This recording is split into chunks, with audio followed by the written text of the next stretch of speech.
It's Thursday, December 10th, and this is a meeting of the Civilian Police Oversight Agency Board. I'd like to welcome you all and call this meeting to order. We have a quorum present tonight with members Chantal Galloway, member Doug Mitchell, member Eric Nixon, member Eric Olivas, and myself, Bill Cass, present. I'm not sure if we have member Armio Pruitt yet, but we do have a quorum. I'd also like to point out that we have members, the director of the Civilian Police Oversight Agency, Ed Harness, is here, as well as staff from the agency. I'm trying to identify everyone. I believe Katrina Segala and Valerie Barella. So from the city council, we have present council president Pat Davis, and I'm looking for other people to identify present on the meeting. Pastor David Barber, I believe, and from the city attorney, we have Esteban Aguilar and Lindsay Van Meter. And from the city personnel attorney, I believe, is Melissa Kuntz. I'm not quite sure what her title is. And from APD, we have several people. Commander Zach Cottrell, acting commander, I believe, or Sean Frick, and we'll be hearing from them later. And from the DOJ, I see Elizabeth Martinez. So, and now I see member Armio Pruitt. So we have a full complement of the board present. So this is a Zoom meeting, and we'll be following the rules that the AG, Attorney General for New Mexico, laid out in conducting meetings, so that all votes will be taken by roll call. And then I'd just like to remind you that if you're giving a presentation and you're here, when you're finished with your presentation, you're free to leave the meeting if you like. I'm not very good at remembering to excuse people, so this is your chance to be excused in advance if you choose to, and leave without guilt. So we're at the mission statement is advancing constitutional policing and accountability for APD in the Albuquerque community. So that brings us to item 3, which is approval of the agenda. So if I could have a motion to approve the agenda, we can make a motion to approve the agenda as drafted. Okay. Second. And a roll call. Member Armio Pruitt? Yes. Member Galloway? Yes. Member Mitchell? Yes. Member Nixon? Yes. Member Olivas, and the chair votes yes, so the agenda is approved unanimously. We're at item 4, public comments. We received one public comment tonight from Geraldine Amato. The board has received this and has had a chance to review it, or will have a chance to review it at their leisure. Item 5 is review and approval of the minutes from November 12th. These minutes were circulated with the attachments to the meeting, and so if I could have a motion to approve the minutes from the CPOA board meeting of November 12th. Motion to approve the minutes as drafted. Second? Second. All right, all in favor by roll call. Member Armio Pruitt? Yes. Member Galloway? Yes. Member Mitchell? Yes. Member Nixon? Yes. Member Olivas? Yes. And the chair votes yes, so the minutes are approved or accepted unanimously. So we're at item 6, reports from city department. I'd like to acknowledge first that from APD we have received the Commander Rivera's crash review report. He will not be here to present it in person. It's the crash review report from July 1st through September 30th of this year, or quarter 1 of FY21, and that was attached to the agenda when it was sent out. So from APD, we have the Internal Affairs Professional Standards Division and the Internal Affairs Force Division, and I will turn this over to them so that they can deliver the report that they sent.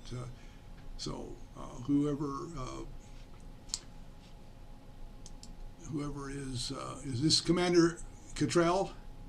Yes, hello, Dr. Cass. How are you tonight, sir? I'm well. How are you? So I'm welcome. good. And, Thank you.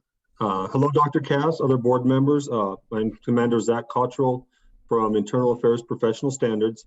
I think you guys all have a copy of our monthly report for the month of November. I'll go through it real quick and then see if you guys have any questions. We did complete a total of 13 cases in Internal Affairs that are out for chain of command review for their review and recommended discipline. We did have a total of 20 cases opened up in Internal Affairs that we kept, and another 60 cases that were opened up and sent out to division heads or area commanders for their investigation. And those are just the minor misconduct investigations. We did have a total of 17 that we carried over from November to December that are still under investigation. The one case that we did have completely closed out in the month of November with discipline imposed is listed below. It's I-33520, and it did involve a harassment complaint at the police academy where a cadet made a remark to another cadet that was sustained, and he was given 8 hours suspension. And there was a reporting issue with the misconduct within the chain of command over there, and there was also discipline issued to them. So that's all we had for the month of November. If anyone has any questions. Are there any questions from the board regarding Commander Cottrell's report?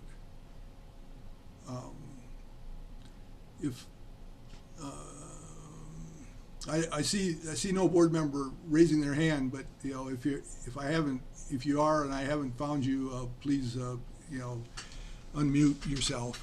If no one has a question, I'm curious as to what's the number of cases that are currently open or under investigation within IA. I see that you carried over a substantial number from November, so there must be carryover from previous months, and there must be some kind of a cumulative total of cases that you're investigating. Yeah, I believe it's 42 right now within Internal Affairs that we are currently investigating, sir. Okay, thank you. Yes, sir. Any other questions? Thank you. Seeing no other questions, we'll move to, I believe, is it Lieutenant Frick? Did I get? Officially, yes, sir. That's correct. I guess I'll introduce myself because I am new here, and I don't think I've met most of you.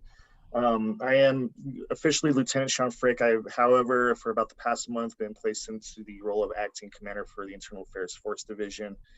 So I'm still getting settled in there and learning a lot, but I've been finding it's been actually quite enjoyable. I'll present our monthly force report, and then, like Commander Cottrell, I'll just open it up to any questions if the board has any. For the month of November, citywide, we had 67 total force incidents. The Valley Area Command had the most with 16, and Northeast and Southeast both tied behind that at 15. We typically look at about the number of calls per 1,000 calls for service when really evaluating these numbers. Generally across the board, all floating around about 2 force incidents per 1,000 calls, which is pretty average for what we see throughout the year. Northwest this month did have significantly fewer uses of force. They only had 3. It might just be an anomaly. Southwest last month only had 2, but this month they've had more. So not really sure what's going on there, other than maybe how things happened to fall for the past month. Most common call types associated with force events for this past month, the top 2 are family disputes and then disturbances. Again, pretty common with what we see throughout the year. So that's our November monthly force report, and again, I'm open to questions if anybody has any. Is there any board member that has a question for Acting Commander Frick? I have a question. Commander, do you have information longitudinally? I mean, how does this compare over, say, the last year? Are those incidents going down? Are they static, or are they going up? Staying pretty static. I mean, we do see some fluctuation. I'm assuming you all have the November report. If not, I can either share my screen or send it to you. Down at the bottom, there is a historical tracking by area command over the last year. Again, we see some fluctuation, like typically in the summers, we see them go up. I think just more people are out, and so therefore more opportunities for crime. And so we do see more force events over the summer. However, they're tracking pretty consistently. Again, like this month, Valley had a little bit more, I'd say, than average. It's something we would have to keep an eye on, though, see if that trend continues or if it just happens to be an anomaly. Thank you. Any other questions for Acting Commander Frick? Yes, Chair Cass, I do have a question. Go ahead. Yeah, on that subject that Member Mitchell broached there, I think one thing that would be useful potentially for us to see at some point in the future with these reports is a little bit more of a comparison. The inter-year report is useful, certainly, but I think that it's hard for us to grasp how these things are changing over longer periods of time. So, for example, we can compare this November to last November, but that's as far back as we can go. I don't know that we necessarily need I guess we do need a month by month going back more. But I just think it would be useful for us to see a little bit further in the mirror than 1 year. Sure. We recently published the annual use of force data report, and that data goes actually all the way back to 2016 through, so from 2016 through 2019, capturing those 3 years of data. I don't know if you all have seen it yet, and I can try to answer questions on that. And it's also something we can present in future meetings, and I can have my data analyst who authored that report also attend for questions. But I think that would hopefully capture more of that. And I think it's also that formatting of tracking over the years is something we want to continue in the future, because it's also well received by the monitoring team. For that reason, it helps show changes over years as opposed to just months. Yeah, I think that would be useful, and hopefully we can follow up with you as a board about getting a more detailed report on that. Thank Absolutely. you. Sure. Any other member have a question for Acting Commander Frick? I have I see no other questions. I have a question. It's not quite on your report, but as I'm sure you're well aware, we've been in the process of reviewing serious use of force cases, and that information starts with your investigation and review, or your division's investigation and review. And we were briefed back almost a year ago now by the previous IA commander and staff regarding the investigative process and and the forms that were filled out. And this is the kind of information that is, as I understand, presented to the Force Review Board. And it was also my understanding that this would be the same information that we would receive from IAFD in order to review these same cases. And I remember specifically the context of, we had quite a discussion. It was a several-hour training. It was about a 4-hour training, I believe. And we had a discussion about the extent of information that was in these kind of reports. And I was concerned about what the length of time would be to review these kinds of cases. And I was assured, because it was such a well-organized system now, and I believe it is, and what was presented was well-organized, that given that information, we would have no problem going through these cases. So, but we don't get that information. We don't get that original underlying investigative report that the FRB sees. And I think this is some issue out there, and I'm not sure where it resides, whether it's at City Legal or whether it's within APD.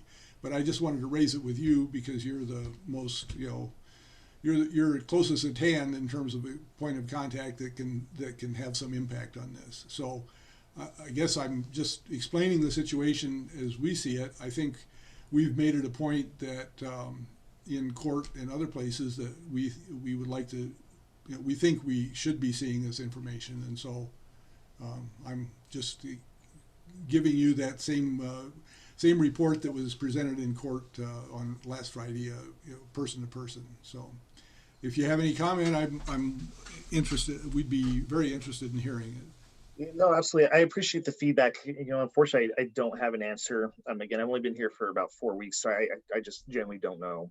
So it's something that I will certainly have to research, and I can look into that in Cornelius City Legal and see if or what we can provide to you all, and make sure that happens. Yes, I wish I had more of an answer for you, but I promise you, I'll certainly look into it, and we'll see what we can do to improve moving forward and give you guys as much information as we possibly can. Okay, thank you. I appreciate that. I mean, certainly, part of this is, certainly getting a lot of attention in the community lately, and I think we're all trying to figure out how to best address these issues. So I appreciate your connection, getting back to this or looking into this for us. Member Olivas, did you have your hand up to?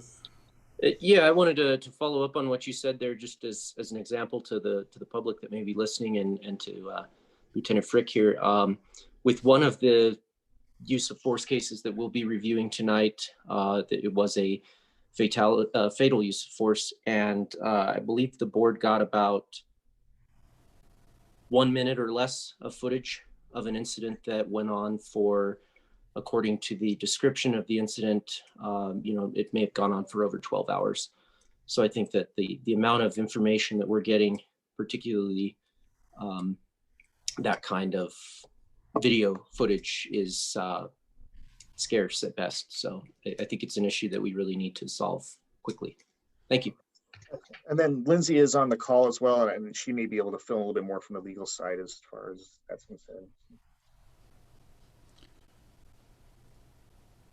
Yes, if we can, I'm not sure, we can wait. She's on the agenda, or the city attorney's on the agenda, and maybe she can address this at that time. So, okay, well, thank you very much. If there's no further questions, you're excused from the meeting if you wish, and we'll move on to the next item, which is City Council, and we have City Council President Pat Davis here, and so. President Davis, the floor is yours. President Cass, thank you very much. I appreciate it. And I know you have a long agenda tonight, and Lord knows we know that Zoom meetings are not the most fun thing in the world. So I'll keep it brief, but thank you, Mr. President, for the chance to address you. I wanted to come because I was concerned. I understand that you all have had a number of conversations and apparently had voted on or passed some letters that were supposed to be communicated to us. And to be honest, I was disappointed to learn about them when the director of the CPOA spoke to a reporter saying we hadn't responded to them. And in tracking those down, I learned that not only was there a letter apparently in October saying we hadn't responded to your September letter, but that there was a September letter and perhaps another one to the judge and the Department of Justice as a part of their process. And so I wanted to come today to apologize. We didn't get those. And in tracking them down, and I appreciate Mr. Harness and I had a chance to check on them. I just want to say, we want to find a better way to make this work. Apparently you all had a conversation in September. We still haven't seen that letter. I don't have it. Mr. Harness and I checked our emails. It was not sent. Apparently it was sent in city's inter-office mail, which, as we know, doesn't come to our homes where we're all working. But I want to talk more because some of the issues that you addressed in the letters that one of the letters that I saw that the reporter gave me that I still have not received from CPOA addressed some concerns that the board had raised regarding the budget and the filling of some vacant positions. And I want to address them and give you a chance to ask because we want to figure out a better way to do this. I agree with you that this is a frustrating process. I want to address, for example, the question about budget very briefly, remind everybody that CPOA was one of only 2 agencies in the entire city held harmless by the city council during the COVID-related budget cuts, and also exempted from the hiring freeze so that you could complete the hiring of the new investigators that we had funded last year and had gone unfilled for almost a year. We did that on purpose. But I want to say, during all those budget hearings, we created the Public Safety Committee last year and have a standing agenda item for the CPOA updates. We checked and we've only had 2 times this year that anyone from the CPOA has presented to the city council in that committee. And so we understand that there's an issue. We know that there's a long process for filling positions, and we have been incredibly frustrated. All of you have been through that process. But I want to give you some real data on where that is now and what that looks like. I saw something in the news report that was criticizing us that said there were a long list of candidates. I will say there is a long list of applicants. But as you all know, the ordinance that currently determines who can be on the CPOA requires some diversity from across the city and different representations. I'll tell you, for example, that when the first vacancy came open, we had no applicants from the northwest quadrant of the city at all that were qualified. And so we were not able to, we had to go find new candidates. And so we're as frustrated as you all were, and we want to look at that process. I know when we had this conversation last year, the board asked to add an extra step to have them come interview with you, so they knew the workload. And the last person I know that we appointed ultimately, I think, just as I understand, just sort of stopped serving and stopped participating, I think for a number of reasons. So it's frustrating. So Dr. Cass, I'm back to say, I'd love to hear your suggestions, but we want to pick this conversation up. We have candidates in the pipeline. We're not able to do personal interviews any more than you are, and that's taken time. I've directed our staff to get us names by the first of the year that we can finish. And I hope that APD and the city mayor's office can help us complete those background checks in a timely manner. But I wonder if it's time for us to revisit how we recruit and designate members for the CPOA, because the process of this open list and trying to find folks in different ways clearly is not working for you, and it's not working for us. We're filling other boards and commissions much, much more quickly. And so I'm curious if you all have ideas or suggestions on ways we can do that, or if you're open to us opening the CPOA ordinance and how we might address that and move that along a lot quicker.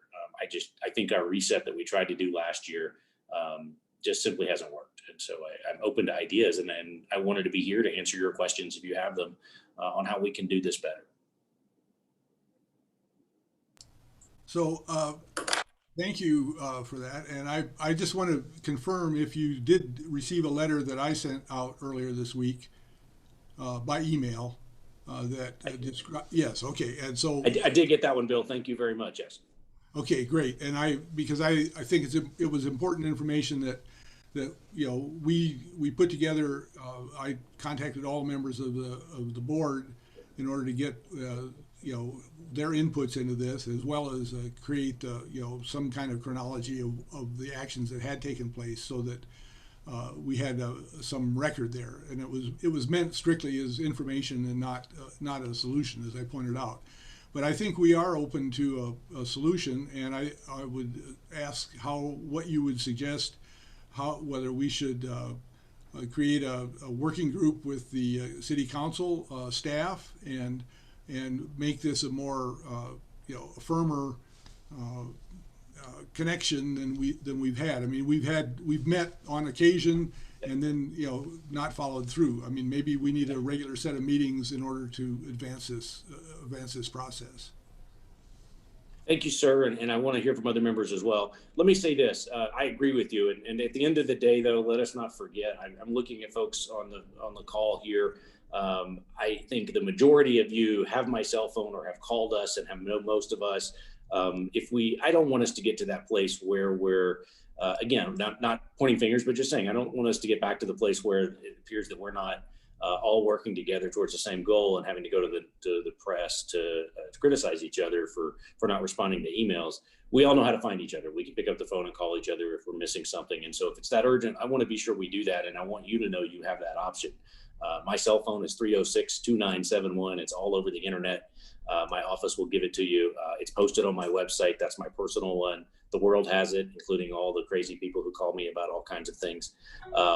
But we have taken a few steps, Bill, this year. You know that Chris Sylvan is back with us. I see him here. And originally, we brought him on as a part-time contractor early this year to help me with some criminal justice reform issues. And we've now designated him to help Julian in our office to be full-time as your designee and your liaison for CPOA. So you have that, and you can go to him individually or collectively. And that's the first commitment that I made as president, to be sure that we have a better relationship. But let me say, I just, it is frustrating for you all. You're doing 40 hours worth of work some weeks as a volunteer and not having the help you need. You know the hard work this is. And quite frankly, we need to have a hard conversation citywide. I personally believe that it's time for us to revisit the entire force review process, including the CPOA.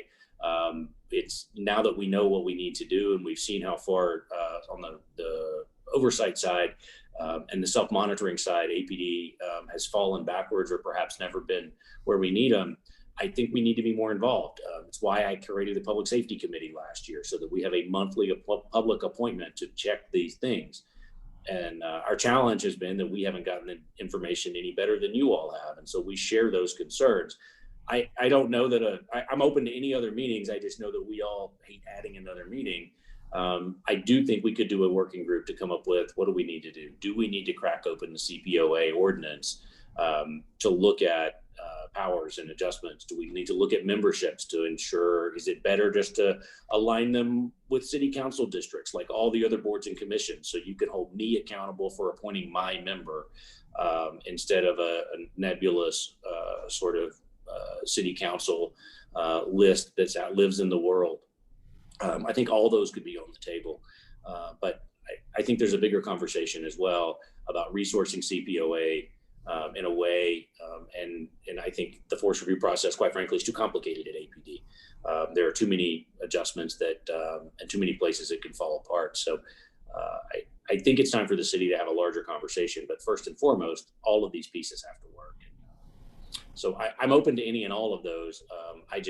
I am convinced that we tried to do this differently a year and a half, 2 years ago, to fast track the process, to include the board more in the process. But quite frankly, we're having a hard time finding qualified candidates to fill the required positions based on all the requirements that you all have to go through. So, Yeah, Member Galloway. Hi, President Davis. Thanks for joining us tonight. And I'm so sorry that you still haven't received those 2 letters that were issued. I'm not quite sure why that hasn't been rectified in the last few days, since you've emailed us and told us that you didn't have them. I want to just throw in that in the last year, in the last probably 8 months, we've received 3 new board members to the board. One unfortunately didn't work out, but I would say we've in the last year received 5. I think Member Armijo Pruitt and Member Olivas have both been on in less than a year. So I have to disagree that what was done in the about a year ago didn't work, because we went for 2 years without receiving any new board members prior to that. So I think that we are on the right track, but I do think that this is just not a priority for whomever it is that's going through this. Probably about a year and a half, 2 years ago, a previous board member, Director Harness, and I met with Stephanie Yara and Julian Moya to do that brainstorming process of how can we envision this to make it work.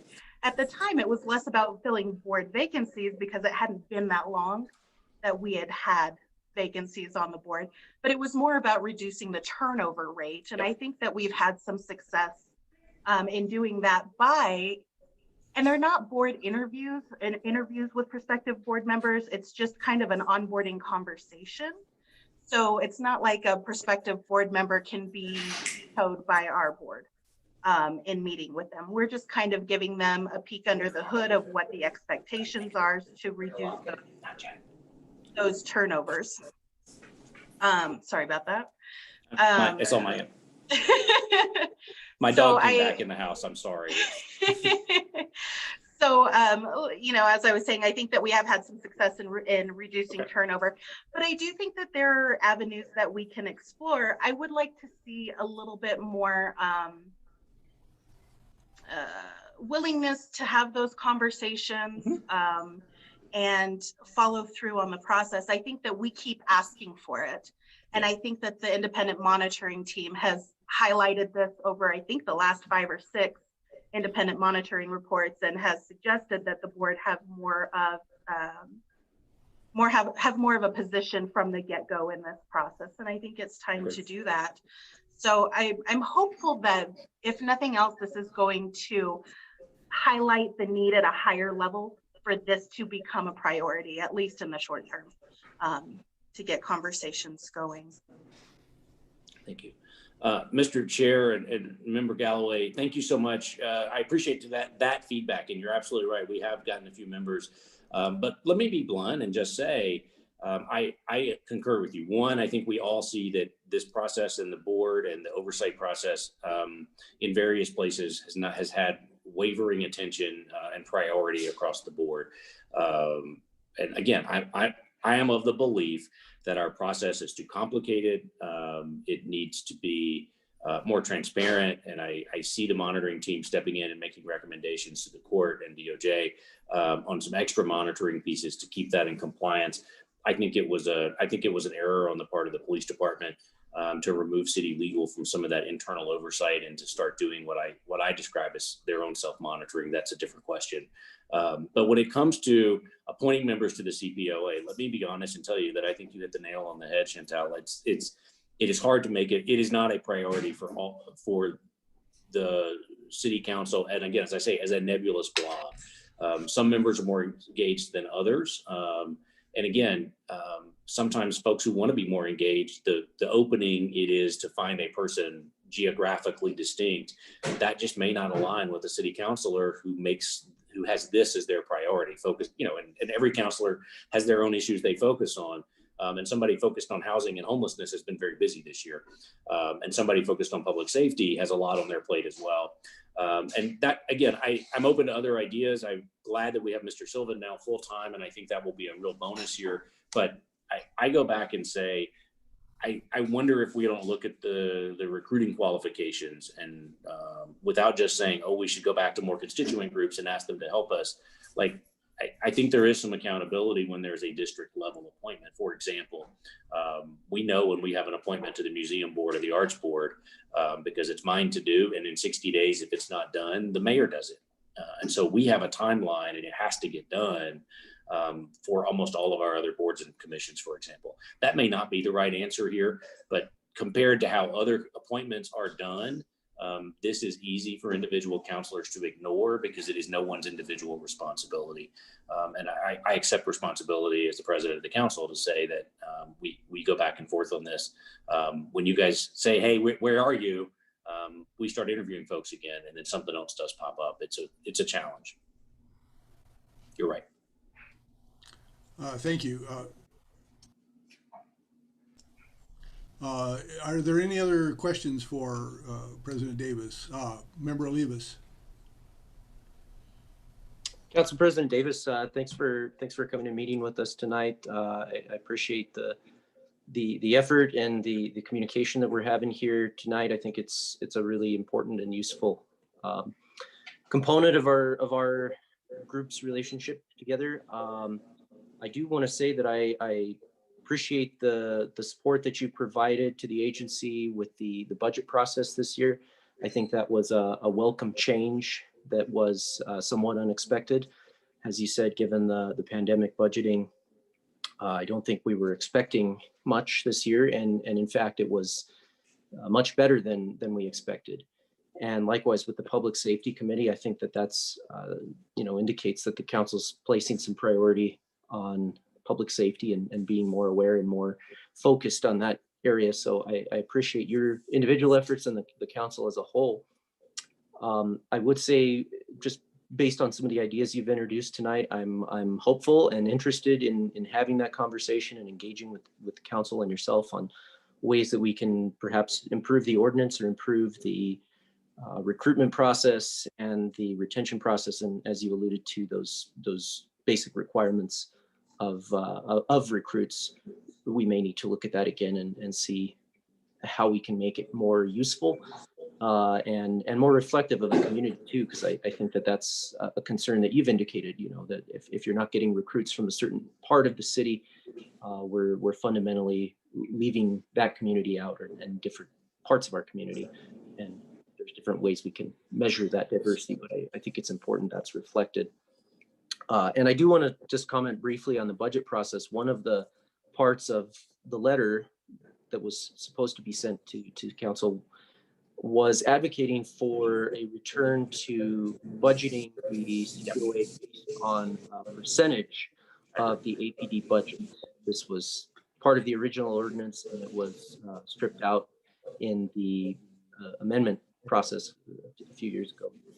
And I think that that has left the CPOA much less independent than perhaps the overall will of the ordinance expresses. The CPOA is supposed to be an independent body, and yet it has to advocate quite frequently and vigorously for its budget.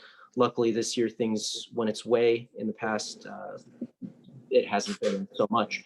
And I think that as we're increasing spending on APD and all the matters that go with that, we've got to be cognizant of making sure that oversight can keep up with that. So I appreciate you being here tonight, and I hope we can continue this conversation. And I welcome your efforts to perhaps open this back up and look at it. Thank you. Thank you, Mr. Olivas, and Mr. Chair, if I may just very briefly say, thank you. I appreciate your comments. You have a lot of allies on the City Council for the CPO at writ large. I didn't vote for that budget amendment, but that's how politics goes, and I lost, so that's how the process we use now. But I do think we ought to revisit it every year and until we get back to what I think is the right way. I do think I can only imagine, I know Mr. Harness is doing more work to work with the budget now to make those cases. I know how hard that is, and all that time that he and his staff have to spend making their budget case is less time they have to spend on the work of oversight.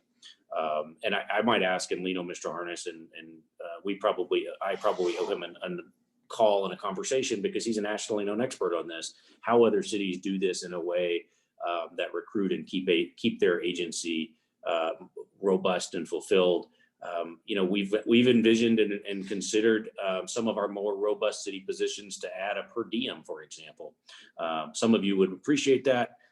It's been a public conversation we've had in reworking all of our boards and commissions that we just did in the last few months. We held that decision off until the budget next year. So know that that's an option to be considered. So again, as Dr. Cast, as you mentioned, it is not too early to be engaged in the city's budget process. I know your staff knows that well. Departments are already writing up their proposals and their recommendations.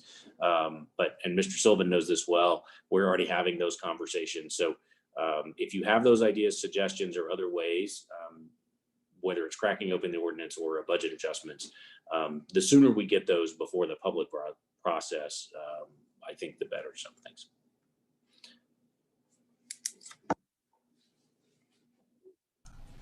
Thank you. Are there any other members who have a question? Member Nixon, Member Armijo Pruitt, Member Mitchell? I do, yes. All right, I'm sorry, Member Armijo Pruitt. Thank you, President Davis, for joining us. I really appreciate that you're here. I would like to ask just a couple of brief questions about, if you could tell us what the qualifications are, if you could describe what the current outreach process looks like and how the council might be targeting outreach into the different districts where there are vacancies and difficulty finding people. Thank you, Mr. Armijo Pruitt and Mr. Chair. Very briefly, I'll be honest with you. I think, in my opinion, that the ordinance is a little vague in terms of qualifications. It has a lot of requirements, as you all know, for ride-alongs and participation and doing all those things. And those are incredibly important. But when it comes to the specific requirements for an individual, it can be subjective. That can be good in terms of giving us flexibility, but it is not clear to those when they, it is my opinion, and I might ask Mr. Sylvan offline and we can have this conversation. It appears to me that the folks that are applying don't have a clear understanding of what the job is and sort of what does and does not qualify, or what special skill might be required to fill a gap, et cetera. When it comes to outreach, it's very disparate, right? So again, not having, and again, this may not be the right answer, but not having any designated city councilor who are responsible for filling those positions means that it's mostly up to the amici groups, it's up to the police union. It really is outside actors who choose to be engaged that are sending us the most candidates.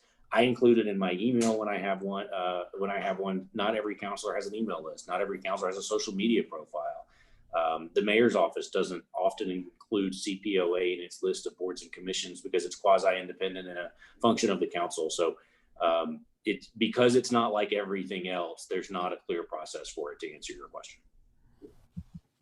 Thank you for that. So if there aren't qualifications explicitly that, like you said, should make it an easier process, I will say that I've been on the board a little over a year, and I found out about it from my local newsletter in my neighborhood. So the Reynolds Edition weekly newsletter included it, and I replied, and it was probably a good year and a half before I got called. And then after that, it was a fairly time delayed process of being approved and then put on the back burner and then approved again. And there wasn't a lot of information, you're right, about what it is I was signing up for. It wasn't until sort of making it through the initial vetting process that then I met with the outreach committee, and they gave us more information about what it was we were going to be engaged in, and then met with Director Harness as well, and he sorted some of that out. So I think that that it's a really good point that people are not. I think it's going to be hard to find people if there's not a very clear description of what is required of, what it is people are signing up for. I think people want to help generally in these kinds of issues, especially. I'm really kind of surprised right now, given the climate with police oversight in the news in general in our country and locally, that there isn't like a flood of applicants. And I'm wondering if there's a plan in place for what outreach will look like going forward. Thank you, Mr. Chair, and I know you have other questions. So, Ms. Armijo-Pruitt, let me just close by saying, and I'd love to follow up with you about your experience, because I think you're one of the newer folks, you and Eric, you're Mr. Olivas, and could tell us a little more. It occurs to me, I'll ask Mr. Sylvan to help me remember this, and we can follow up. I also chair the Criminal Justice Coordinating Council, and we've seen a similar challenge in getting engaged members for that as well, to work on those big policy solutions for diversion and other issues. One of the strategies we're using there, and I think has been really effective, and perhaps we need to create some videos and quick interviews with you all about what is the value of this, how does it work, something that people can do that gives them more. And thank you, Ms. Gooch, for sharing the actual ordinance, and some of those you'll see how vague that is. But I think we can do a better job. The city has a brand new website today of describing what it means to be on the board, how many hours, how you can participate. I think that would go a long way to help as well. But in terms of outreach, again, I think we need to revisit that. The mayor's office has a new outreach coordinator. I'd love to engage them in that process. This is not necessarily their job, but I think they have an interest in getting this done as well. If you have time, I'd love for you and I to perhaps schedule some time, Ms. Armijo-Pruitt, and it sounds like you might have some better ideas, and I'd like to hear from that. Member Mitchell. Yeah, thank you. And thank you, President Davis, for being here. My question is, and I'm glad to hear that you're talking about a per diem, because I think we need to incentivize. I will tell you, this last week, reviewing the cases that we have to review tonight, I probably have spent about 20 hours looking at things. And I will say the time commitment has been pretty shocking to me for a volunteer board. But with that said, and I also think when I met with the board members to talk about the board, I think they were candid about the time involvement, but I don't think they were specific enough about the time involvement. and I get that, we're trying to recruit board members. We're not trying to discourage people from being on the board. So maybe that's some of it. But my real question is, why isn't it possible to just create eligibility lists with people that are willing to make a 1-year commitment to be on a list so that we're proactive instead of reactive on filling the vacancies. And at the end of the year, they could be contacted to see if they want to roll over for another year. And I know there may be some logistics around that, but that seemed like to me that we're waiting until we have the vacancy to try to start the work. And the work is very protracted to start with. And so it just assures that we're going to have a lot of vacancies on the board or long periods of time. So that's just my thought. Thank you. Mr. Chair, Mr. Mitchell, your question was exactly mine. I see Mr. Nixon has a question as well, so I'll make this quick. Why don't we just have a standing list?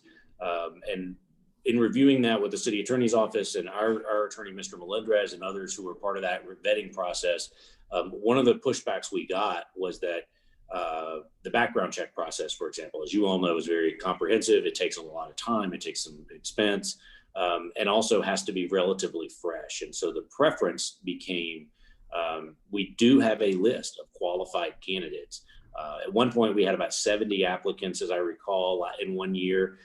That generated 4 eligible persons who were able to commit to the interview process, were willing to submit to the background process.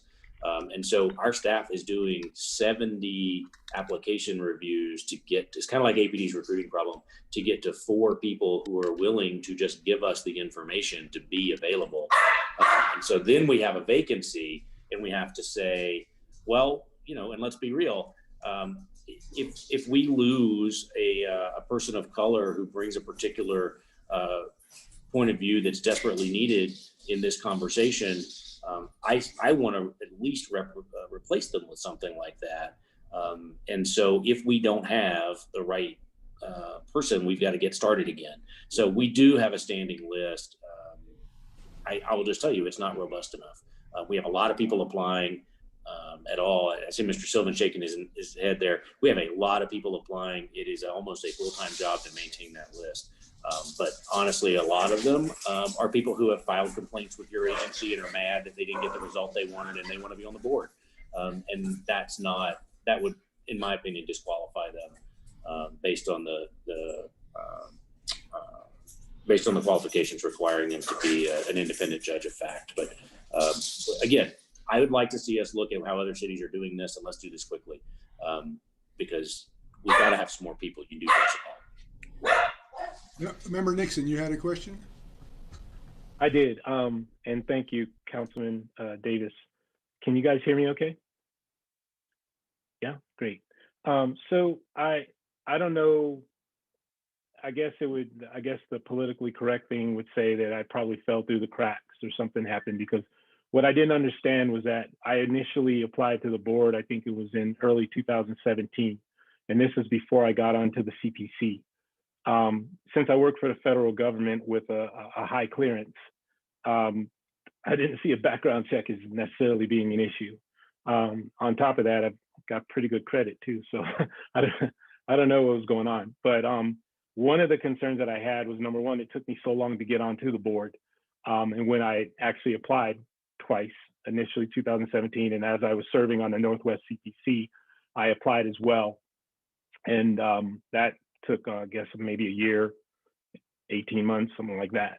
So I guess I'm looking forward to seeing what the path forward is going to be on recruiting. Of course, we do need the help here on the board, but it leaves a bad taste in my mouth. I'm an activist here in town, and the way I see it is, it shouldn't have taken me that long to get on the board, especially with not hearing anything.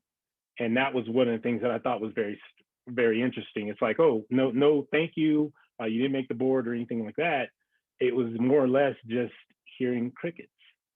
So I don't have an answer for you as far as that's concerned, but I look forward to hearing what the next steps are going to be as far as recruiting is concerned, because I know of people who are interested in serving on the board and then kind of lost interest. Mr. Chair, and Member Nixon, I appreciate it. I appreciate your tenacity to break through that process. You're not alone in this. And I did not come here when I asked Dr. Cass for the chance to come visit. I was not coming here to make excuses. This has been something that's been like this since I came to city council now 5 years ago.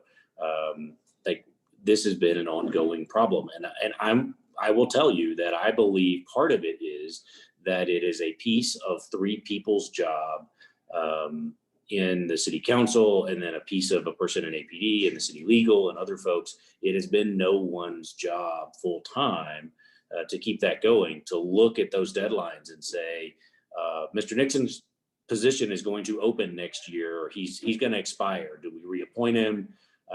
Do we want to fill that? Have we done that? What are we doing 6 months ahead of when your term expires that we can start looking? You're right. What we do is we wait on a position to be vacant. We see what the list looks like. Do they match what we want, or do we go start all over again? There's some process things here that, again, I will just own and say that from the city council, I think we haven't done enough to make this, as Ms.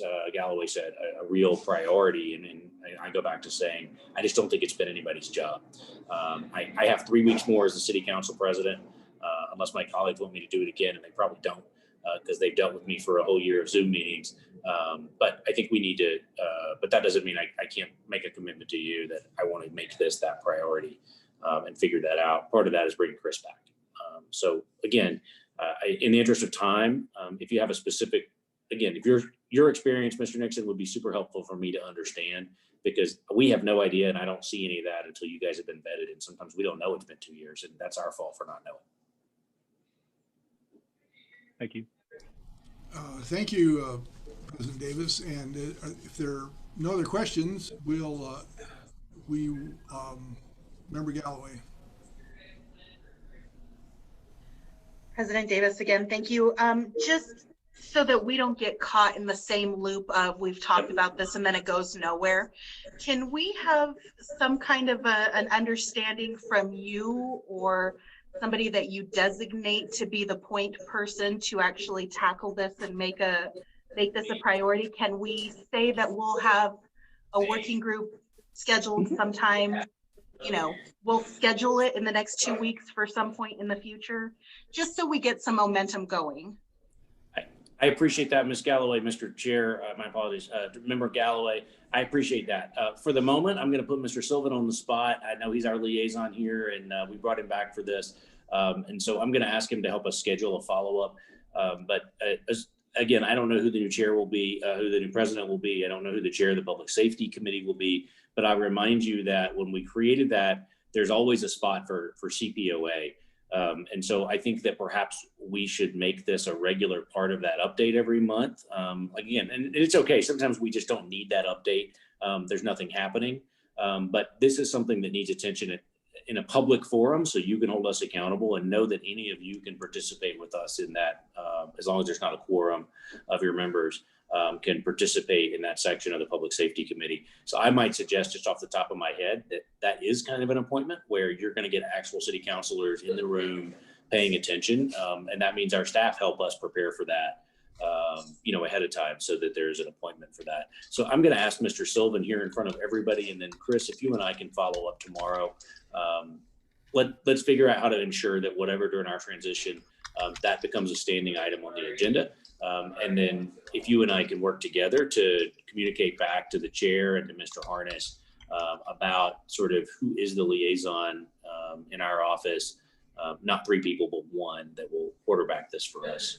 I think we can do that before the end of the year for them. Thank you. Thank you. Thank you, President Davis. And we certainly all appreciate your coming tonight and explaining the process and answering the questions. And we will excuse you if you have nothing more that you'd like to add. So thanks again. I'm going to listen in the background for a few minutes. I haven't heard a meeting. I haven't sat through a meeting since I don't know, when y'all were downstairs and we were all back in the big building. So I'm going to listen for a few minutes. Thank you, members, and thank you, Mr. Harness, for your time. Thank you, Ms. Gooch.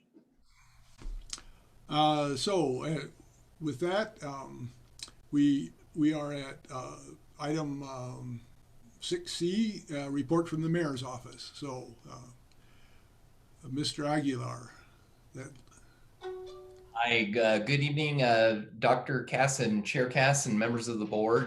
My name is Esteban Aguilar Jr. I'm the Albuquerque City Attorney tonight, and hopefully for the last time in this role, I'll be filling in and delivering the administration's remarks. I'll mention and I'll dovetail onto that at the end. But I want to hit a couple of points for the administration this evening. First, relating to APD.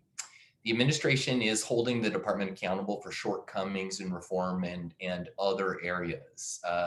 No Albuquerque mayor has ever had the courage to clean house, particularly to the extent that it happened in the middle of a term, but that is how urgent Mayor Keller and his administration believes the issues at APD were, and how strongly the administration prioritizes the transformation process. In federal court last week, both the Department of Justice and the Monitor noted to the court that it was a positive step forward to replace the former chief of police. And there have been dramatic improvements in the short 10 weeks since he has been gone and since acting Chief Medina has taken over. There have been criticisms of the academy, especially regarding the development of use of force trainings, and the department and the city took steps to remove the academy commander. The commander had also attempted to stop cadets from reporting harassment. In addition, the department posted for, received, and is reviewing applications for a civilian curriculum developer. APD is also developing a selection process for a permanent commander of the academy, and our office is providing additional help from the legal department, and Robin Rose will be working with the academy on its processes and reviewing trainings before they are sent to the independent monitor. Given the failures that have been noted in criminal investigations, including allegations of false confessions, there have been departures of commanders in criminal investigations and the special investigations divisions. There's also been a departure of the former chief of staff and the chief's assistant who had defrauded the city on her time card. The former chief of staff, the former deputy chief of staff was also demoted after an investigation into overtime abuse. These changes demonstrate that the administration has taken the hard steps when required to ensure that the reform process gets back on track as quickly and as efficiently as possible. Relating to the budget, as President Davis alluded to in his comments, the city increased the budget of the agency and the board by 30% in a year where most departments were flat, in order to not only move the CPC responsibility under the agency, but also to add additional support. The city ensured that the CPOA received everything it requested in its budget. And I do understand Member Olivas's comments and perspectives regarding the nature of the independence. Right now, that is the primary way that the council can exert and exercise its accountability function over the agency. As this board knows, the agency is to remain accountable to but independent from, and so the primary way is through that budget process. Community outreach. The Albuquerque Police Department is launching a community ambassador program that designates officers as liaisons to connect with diverse communities that have not had formal relationships with law enforcement. Officers who volunteer to become ambassadors will receive advanced training in community relations. As the community ambassador program launches, Chief Medina will assign 5 groups, 4 of which will be based on race and ethnicity. These groups will be designated as liaisons with Asian, Hispanic, Black, and Native American communities, as well as working with the LGBTQ community. Ambassadors will also work to recruit individuals from the groups they are assigned to diversify the department with the various voices of the community. Personnel. So the department has hired Pastor David Walker, a former law enforcement officer who, as the community outreach and reform advisor. Mr. Walker is with us tonight, and I'll introduce him shortly. He will act as that liaison between the department and the community on a range of issues, including the court-approved settlement agreement with the Department of Justice. And he will also help represent the city at various community meetings throughout the city. His first day was December 4th, 2020. And he will be taking on the role of representing the administration moving forward at these meetings. But I would like to introduce Pastor Walker. I know he's in the waiting room, and have him introduce himself and say a few remarks. Thank you, Estevan. Good evening, everyone. I am Pastor David Walker, a native New Mexican that have moved here to Albuquerque 21 years ago. I am looking forward to being able to work and assist the city in meeting its obligations to not only the independent monitoring in the Department of Justice, but to the city and the citizens of Albuquerque. I truly believe that there must be a collaboration to build the trust and confidence between the citizens of Albuquerque in the police department in the city of Albuquerque. It is my understanding that as a working with the Albuquerque Police Department, that part of my responsibility will be to maintain a current understanding of the work of the department from the police department and act as a community liaison officer to provide and share information of the progress and initiatives of the police department and with the CPOA. It's my desire that by working in this position that it will help to build the trust and the confidence that's needed, different from reactive policing and random patrols and as well as random investigations. I think it's very imperative that we have an understanding to improve our relationships. And I take this position as a bridge, to be the bridge, to improve those relationships and push for transparency among the different agencies and the citizens of Albuquerque.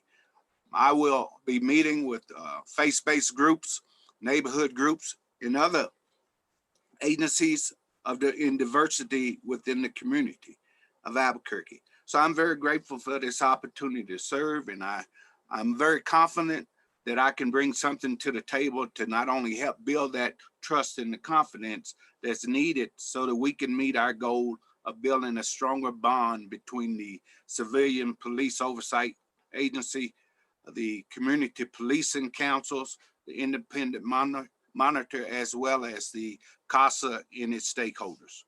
Thank you so very much. I'm open for questions.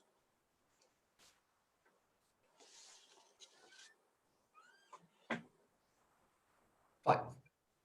And I'll just finish, Mr. Chair, if I may. I have the last point to cover for this evening. Is the city is seeking community input for the next APD police chief with a new online survey. The city's contracted specialist, Herb Crosby, along with city staff, have been meeting virtually with community members and organizations to gather input as the search continues. The city is seeking input from the broader Albuquerque community through a survey option available on the city's website, and the position postings can be found also on the website. I am sending in the chat box the websites for both the survey and for the job postings. So hopefully the board members can see that, and it will be available for the general public. So thank you, Mr. Chair, for the time and the opportunity to be able to introduce Pastor Walker, and I'm available for any questions that you may have. Thank you for that, Mr. Aguilar, and I apologize for misidentifying Pastor Walker at the beginning of the meeting. So no problem. Now I know your name. I won't forget it. So yes, yes. Are there any questions for Mr. Aguilar from the board? Seeing no questions, I thank you both for your presentations, and you're free to stay or free to go, whichever you choose. Thank you, Mr. Chair, and I hope you all have a good rest of the night. Thank you. And yes, Director Harness. Oh, you're waving goodbye. Okay. So, we are at the city report from the city attorney. So, Ms. Van Meter, is that you? managing assistant city attorney, but thank you. And thank you, Chair Cass, for allowing me to speak. The APD has had its second week of site visits last week, ending with an exit interview and then the hearing. As was discussed at both the Miki meetings and at the hearing, the city is in ongoing discussions with the DOJ to ensure that APD takes the steps necessary to make progress in the CASA case instead of moving backwards. The most significant next step in the CASA case is to negotiate a stipulated order between the city and the DOJ regarding outside investigations and reporting metrics. That was discussed at length in the public hearing.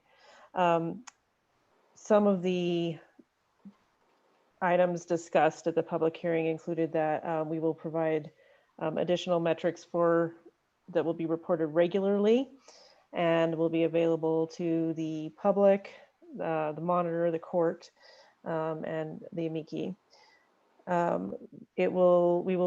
We're attempting to put together a request for proposal to solicit an outside investigative team.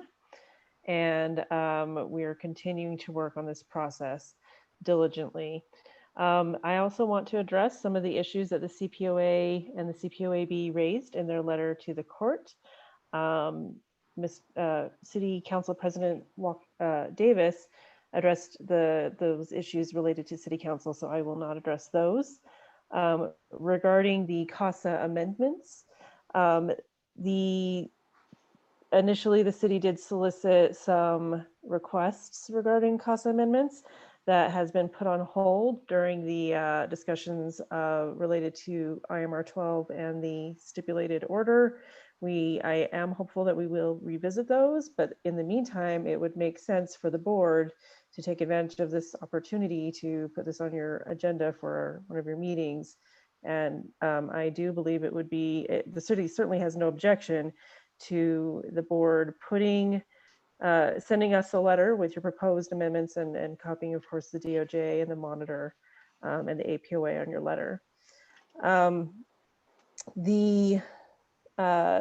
With regard to the FRB and the case materials, I do want to understand a little bit more because, of course, the ordinance allows the CPOA members to go to the city and to review any of the materials in the file, and that does include the videos.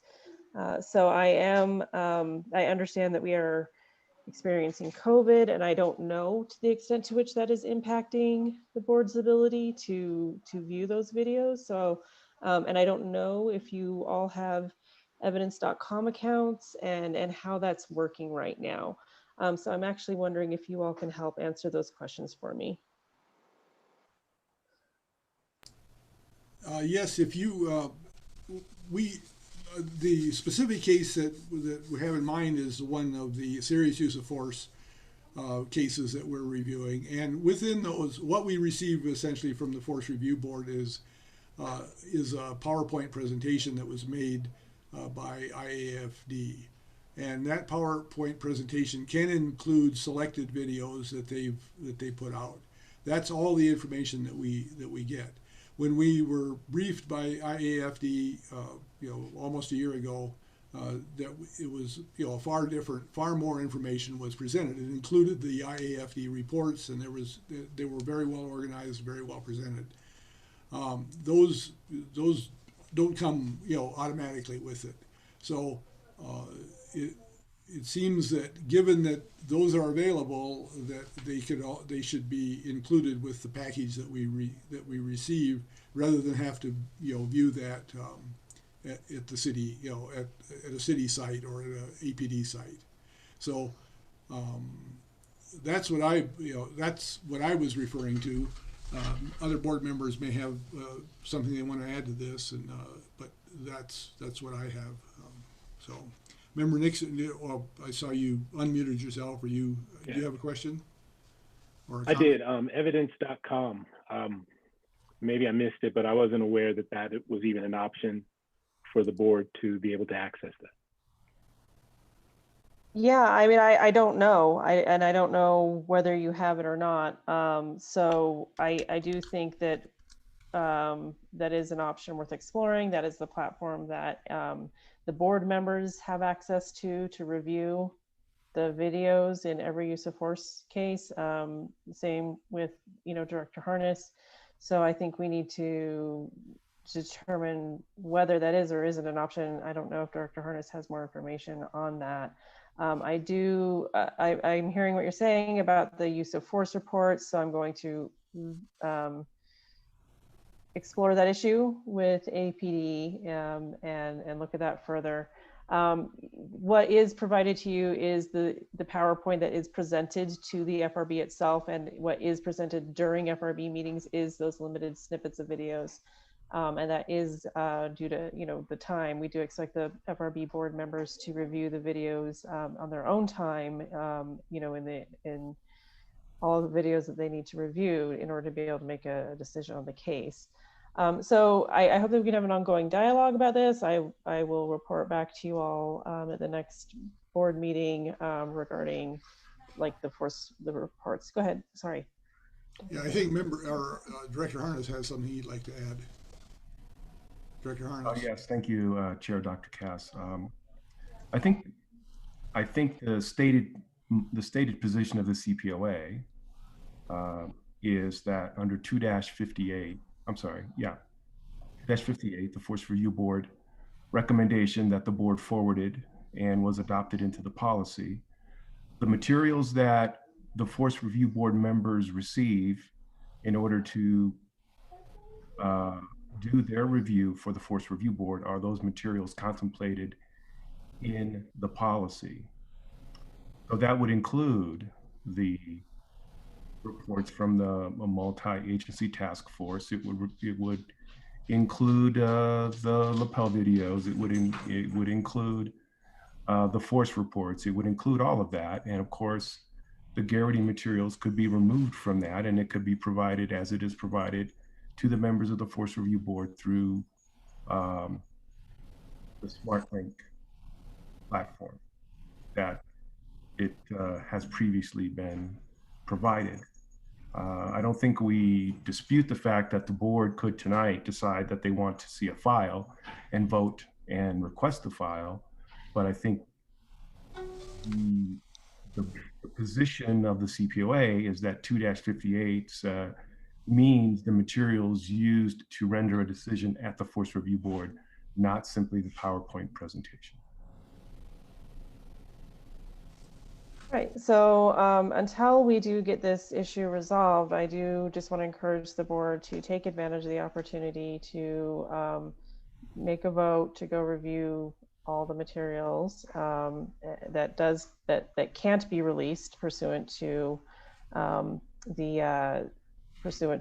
law, including the ordinance. The ordinance also does identify. It says in I'm sorry, 9 dash.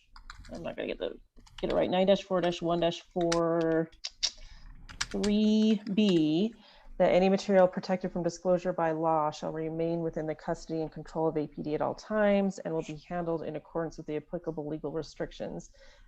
Those legal restrictions include the collective bargaining agreement between APD and the city of Albuquerque, which includes not releasing information that discloses the identity of the officers, which gives us a little bit of a challenge in releasing all of the reports such as MATF.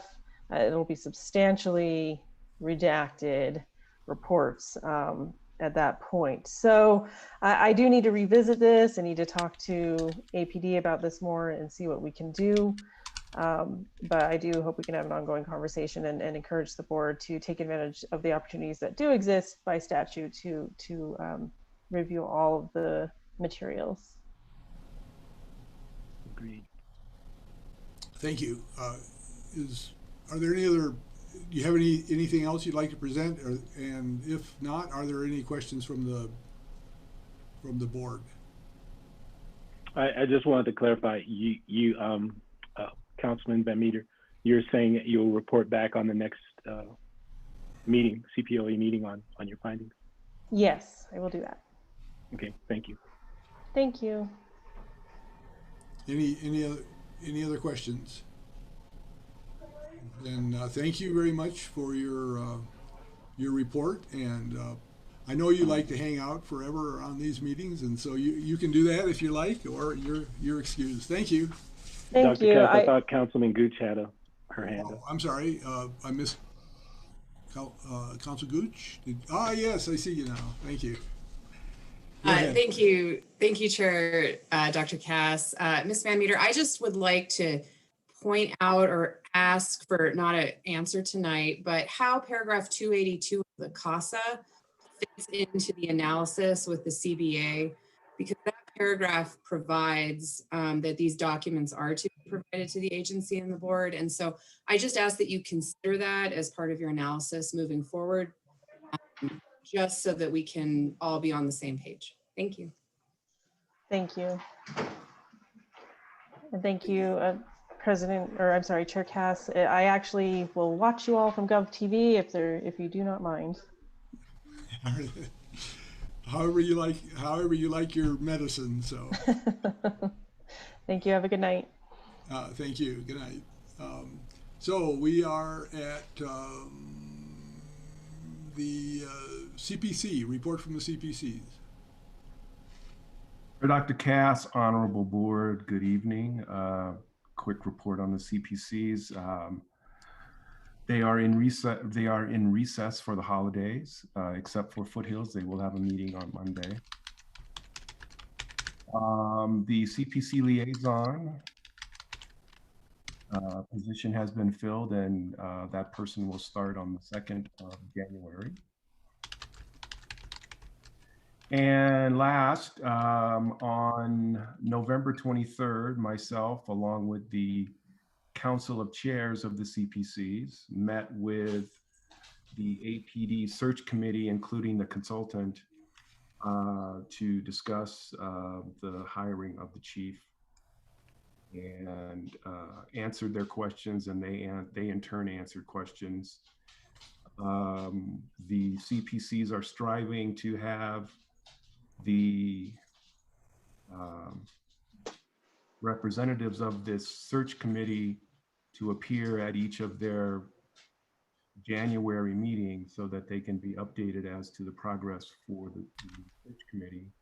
As it was described, there is the community, there's a community level search, and then after that there will be an executive level determination, and then ultimately it will be up to the executive staff at the city to reach the determination as to who the next chief is.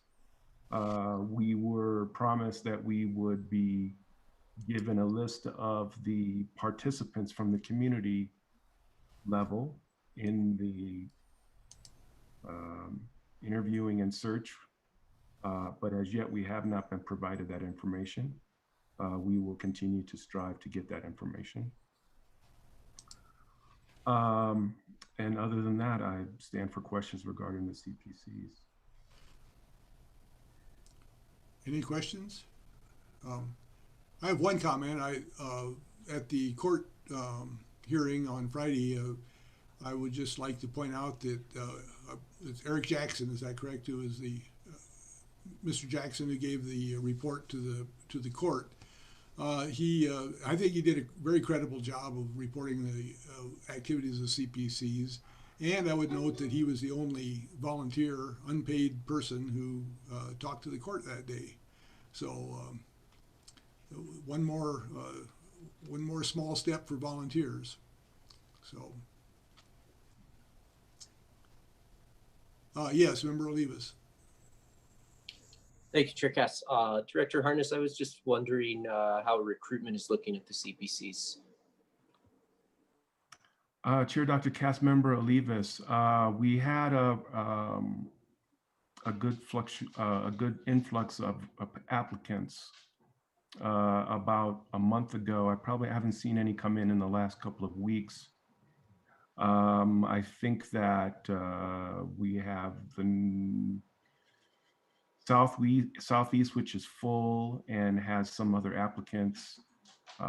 Northwest, there's probably 3 or 4 openings. Northwest, Yes, sir. Northeast, Valley, and Southwest has added to its ranks as well. So I think at a minimum, we have at least 5 on each CPC. Thank you. I appreciate that. That's good to hear. Good news. Any other questions? If not, we will move to item F, which is report from the APOA. Is there anyone from the APOA who wishes to report?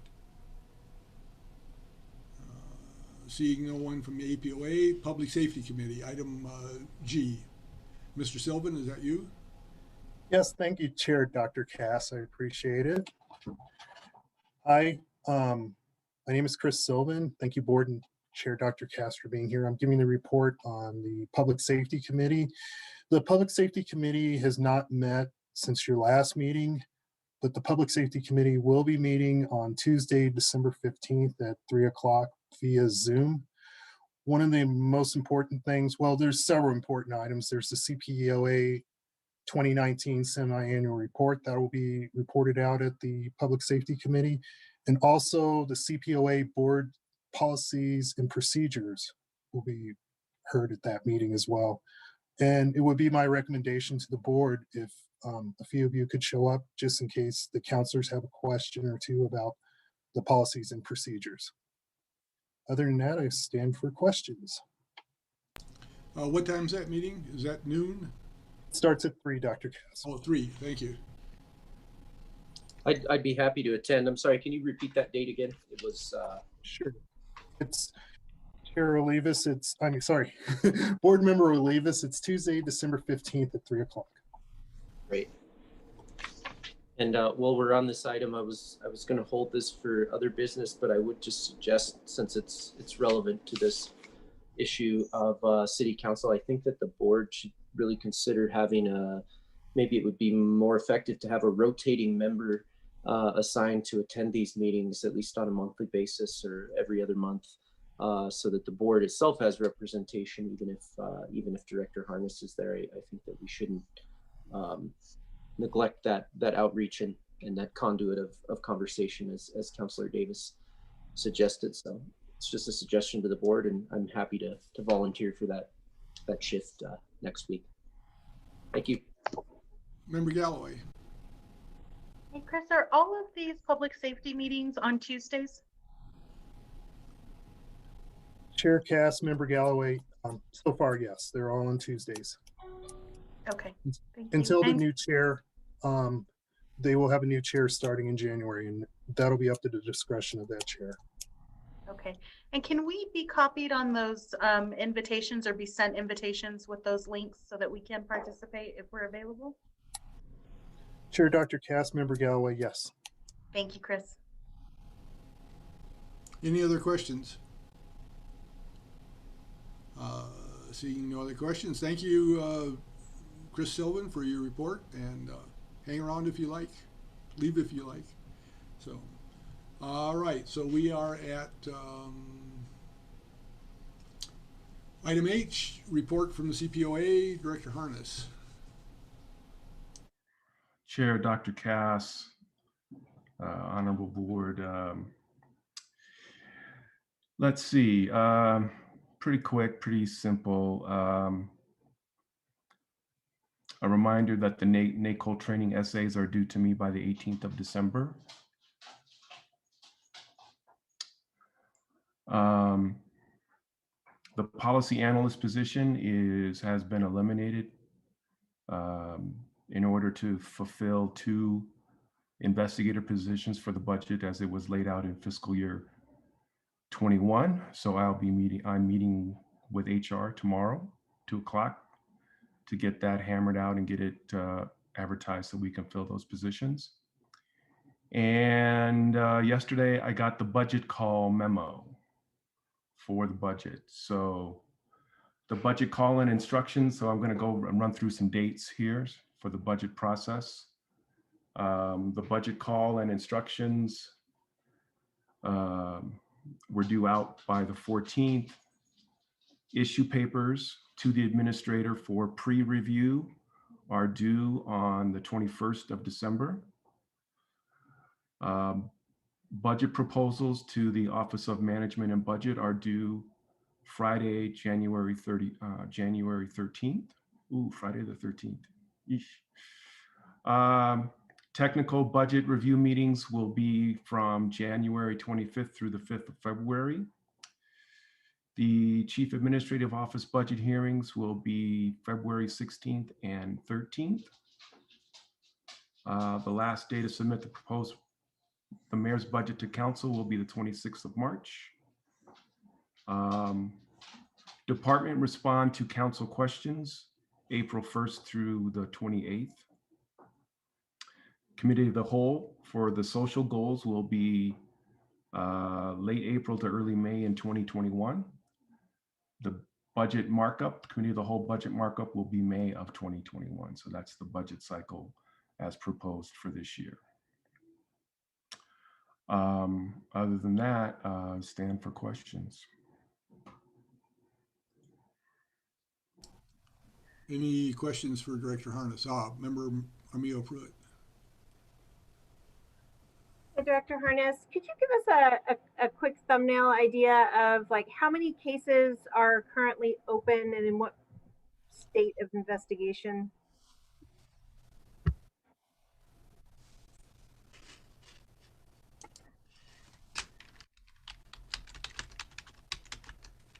Well, I will have to access the intake sheet.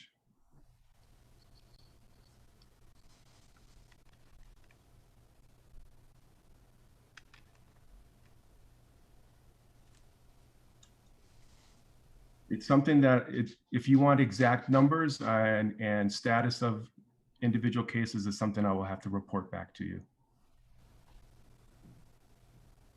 Thank you. Do you have any, can you give us approximate numbers? Well, I know that, I don't know how many have been assigned to the new investigators, but I know both investigator O'Neill and McDermott have over 100 cases each.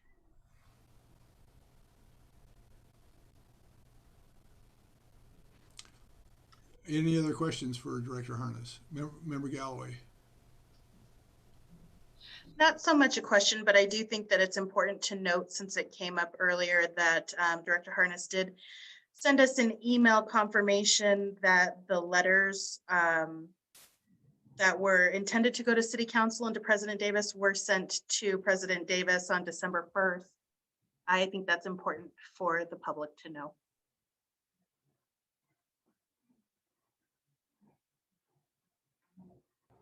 Also, thank you, Director Harness, for doing that and following up with us so quickly.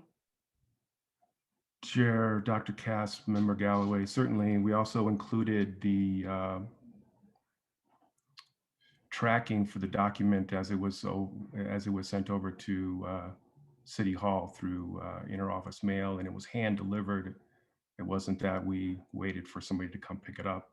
We understand during COVID that we're more proactive in getting that. We have staff that goes to the office on a weekly basis and gets mail and checks, not only email, but regular mail and interoffice mail. And so that's been the routine even during COVID.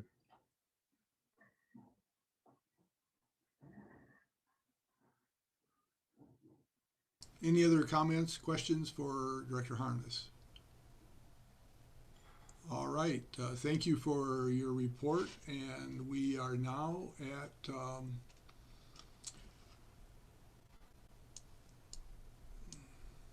item 7, hearings on requests for reconsiderations, and we have none on the agenda. So moving on to item 8, review of cases.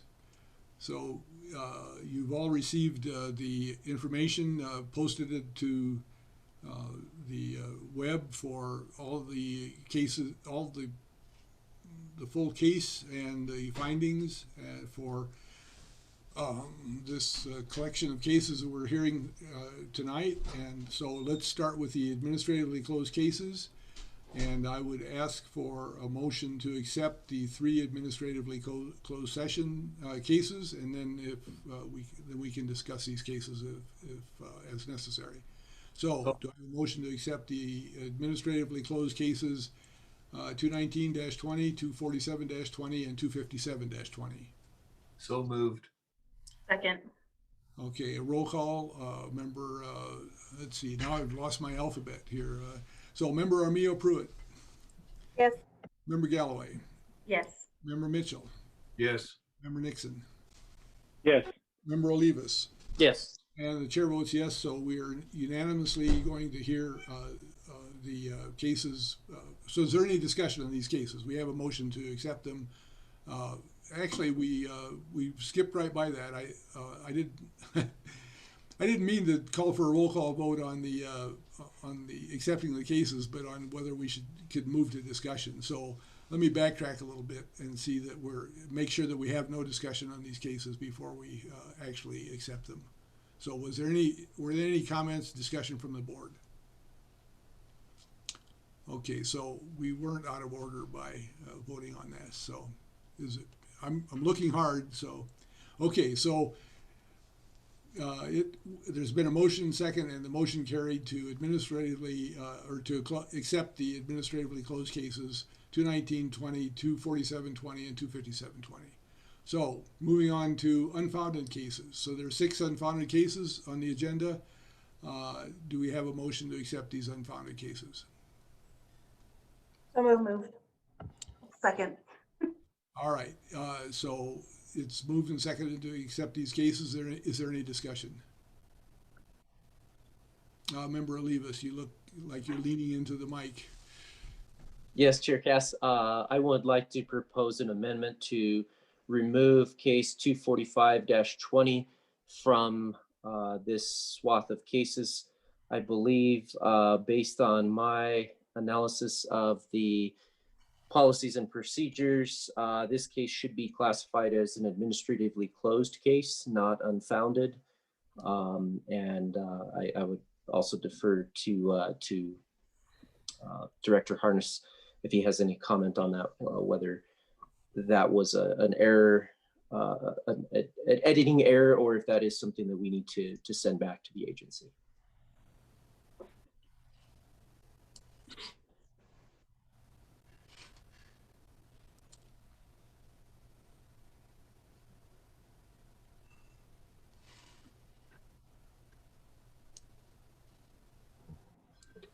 And I would also note that based on the communication that we had from the director regarding our advanced questions on these cases, the case was indicated to be administratively closed. I believe I'm reviewing that as we speak. But I think this may have been an error. I think we did move this, and then maybe it didn't get repositioned on the agenda. Because I thought that there was, at one point we had when we had a discussion about the agenda, that there was that was one of the cases that that needed to be repositioned, or maybe it was taken Chair off. Dr. Cass, yes. Chair Dr. Cass, that was not the case. Okay. It was 247-20. Okay, my mistake. So Director Harness, you have a response? Yes, please. Well, I think there's a motion that there should be a second before there's discussion. Second. So you're amending the cases on the unfounded agenda, is that correct? And you've moved an amendment and it's been seconded. All right, so now a discussion. Yes, so. Chair Dr. Cass, Member Olivas, there are 2 findings on that case. There's a finding of unfounded relating to the issues with the traffic citation. There's also an administratively closed finding relating to the officer not wearing a mask. So there's 2 findings, 1 case.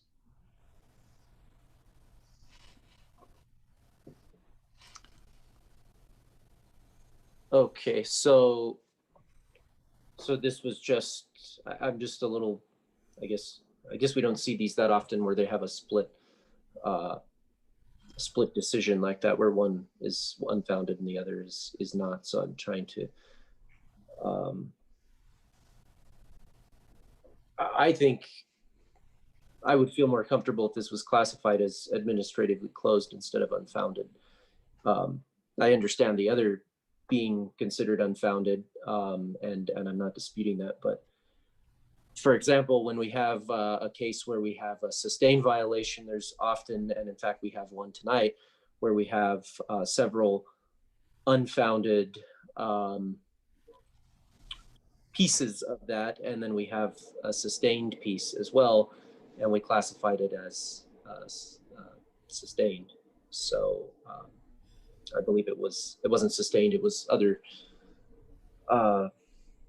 issues sustained, or you know, whatever we're calling it. But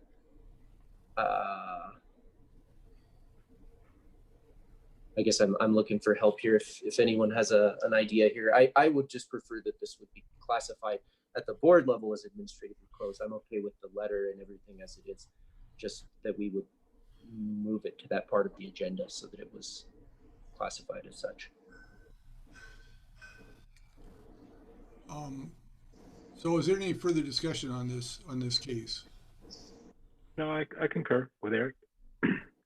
No discussion.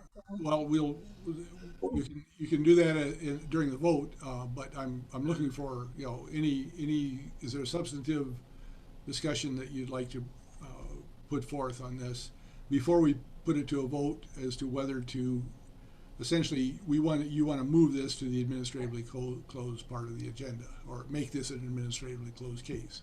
So, Director Harness. Chair Dr. Cass, let me understand.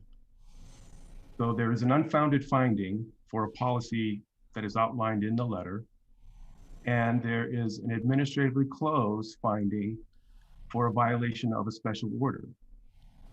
That is how it will be categorized in the personnel jacket of the officer. This is really a distinction about nothing, how it's on the agenda for the board. The board, either you approve the findings or you don't approve the findings.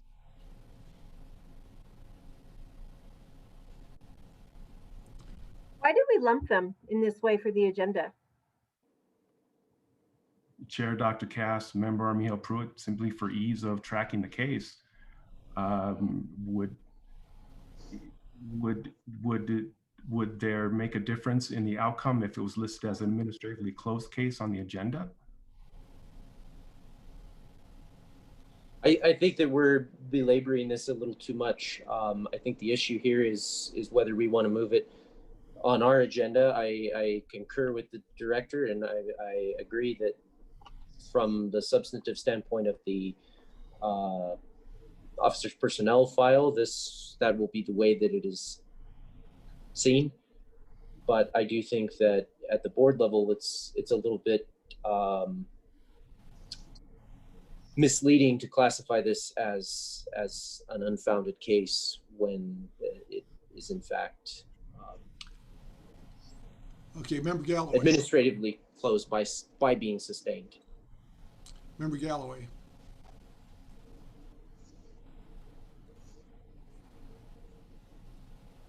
Silly Zoom. I think that unless it's going to make a difference as to how we find whether or not we accept the findings of this letter, of these outcomes or not, I think it's probably fine. It doesn't matter if it's under administratively closed or unfounded, because both findings are in that letter. I'm not sure that I understand the point of this discussion. Is there any further discussion on this amendment to move this case to the administratively closed part of the agenda? If seeing no further discussion, I would call for a roll call vote on the amendment to move this case to the from unfounded to the administratively closed. So by roll call, Member Armijo Pruitt. This is to move the case from this part of the agenda to the administratively closed part of the agenda? No. Member Galloway, No. Member Mitchell, No. Member Nixon, Yes. Member Olivas, Yes. and the chair votes no, so the motion, the amendment fails, and we are now back to the original motion to accept these cases as unfounded. Is there further discussion on any of these cases? Member Armia Pruitt. I just wanted to reiterate a point that someone made in their advance notice to Director Harness that they had questions. That there's this consistent piece in letters that shows up where there's like some kind of judgment being passed about the situation with the complainant, and in 24520, there was a piece in the letter about, he was only filing the complaint to get out of a speeding ticket. And to me, I'm not sure why that's in there, and I'm not sure why it's ever relevant what, like, either, someone makes a complaint and it's either, yes, it happened, or no, it didn't apply, whatever the answer is, but saying that it's like more or less relevant because the guy says one of the things he wants to come out of this is that he's released from the speeding ticket. It feels out of place to me in this presentation.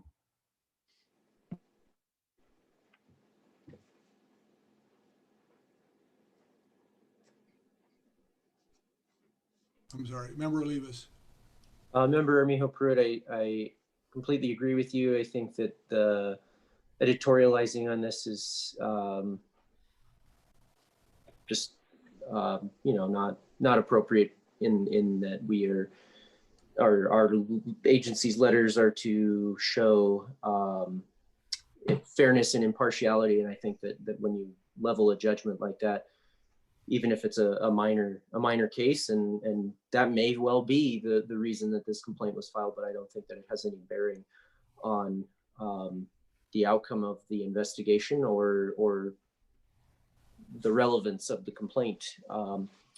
And I also had a problem with this in that there was a statement that this individual never complained to the officer that he wasn't wearing a mask. He never said anything about it in the lapel footage. And I think that also downplays the point that this is a power dynamic. You're being pulled over, you may potentially be arrested or ticketed for an offense. Many people may not feel comfortable engaging with someone in a position of power like that to correct them or offer them their assessment that they need to be wearing a mask, which is correct through special order. I won't be able to vote for this entire piece because I don't believe that this case was correctly classified, and moreover, I don't think that this case really meets. I think this should have been sent back to the agency. But thank you. Which case are you identifying as accepting? 24520. I think that this should have been sent back to so repaired. Is there an amendment to the motion to accept this case, these set of cases, to move? What's your amendment? How would you amend the motion to accept? I'm not offering an amendment. My amendment failed, and so I'm just stating that I won't be supporting this. Is there any other, Member Galloway? I would encourage Member Olivas to state his objections to carrying this case forward, because I think that there's a difference between moving a case to administratively closed on an agenda versus not accepting the findings of the case and why that may be. And I would encourage you to say that if you don't mind. I think that may be a different discussion. What I'm saying here, and what I want to get away from, because I think we often have these discussions here on cases where we want to change individual language or we want to remove something that we don't like and offer our editorial either individually or as a board. And what I think that we ought to be doing when we find a case, that whether it's the case itself or the wording of the letter, whatever it is, I think that we ought to instead simply remand the case back to the agency. And I suppose my original amendment was not articulate enough to capture what I was getting at here, in that I think the administratively closed issue was confounded in my mind, as well as this issue of the wording of the letter and the editorializing of why the complaint was filed and why that may not be a valid reason, or why it may not be taken seriously, which I don't think that the letter needs to state. I don't think that that needs to be said. It shouldn't be said, and it shouldn't be part of the investigative process. So, okay, I'll go ahead and I would make an amendment that we remand this case 245-20 to the agency to, I'm not asking for them to reinvestigate this, but for them to review the letter and present a different letter. Is there a second to this amendment? A second. Any further discussion? All right, by roll call, all in favor of remanding this case 245-20, is that correct? To the agency for further review. Member Armijo Pruitt. Yes. Member Galloway. Yes. Member Mitchell. Yes. Member Nixon. Yes. Member Olivas. Yes. And the chair votes yes. So case 245-20 is remanded back to the agency. So the amendment passes unanimously. The motion to accept the remainder of the cases is still on the floor. And is there any further discussion about other cases within this group of unfounded cases? Only to say that I think Director Harness may have a question. Director Harness.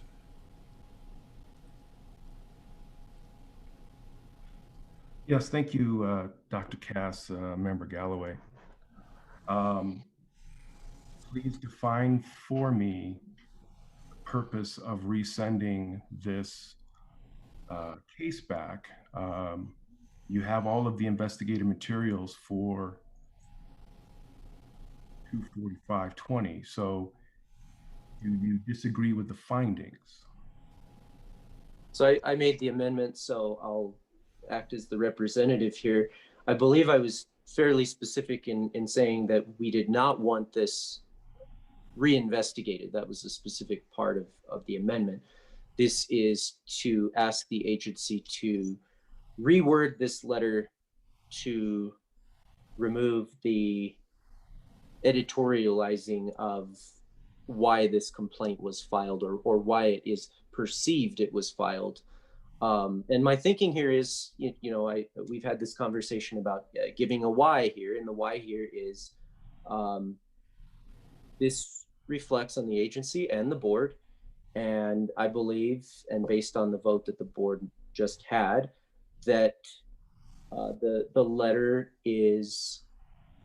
does not indicate a completely neutral investigation. And I do believe that it was. I want to reiterate that. I think that the investigation was sound, and I think the findings were sound.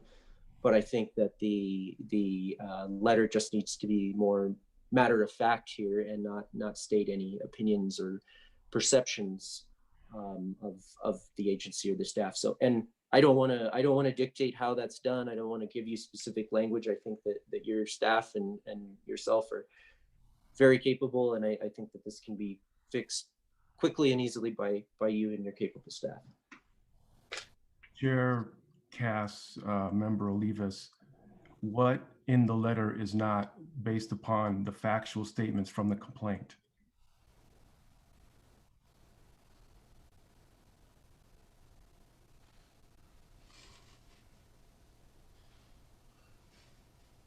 I have specific language that I highlighted here. I'm just looking for my edits here. I think we can work this offline. The board already voted here, and I think that the will of it was clear. And if you have further questions, I'm happy to act as a liaison here. But Member Armia Pruitt, did you have something you wanted to add before we move on? Yeah, just real quickly, and I agree that this can be taken offline, but I just wanted to give input that in terms of like factual versus not factual, I think one of the things I really have concerns about too is the idea that you would say, well, you didn't say it in the moment. And that sends a message to people who are filing complaints that if they don't stand up to police in the moment, if they feel like something is going wrong, then they are not eligible to make a complaint at a later date.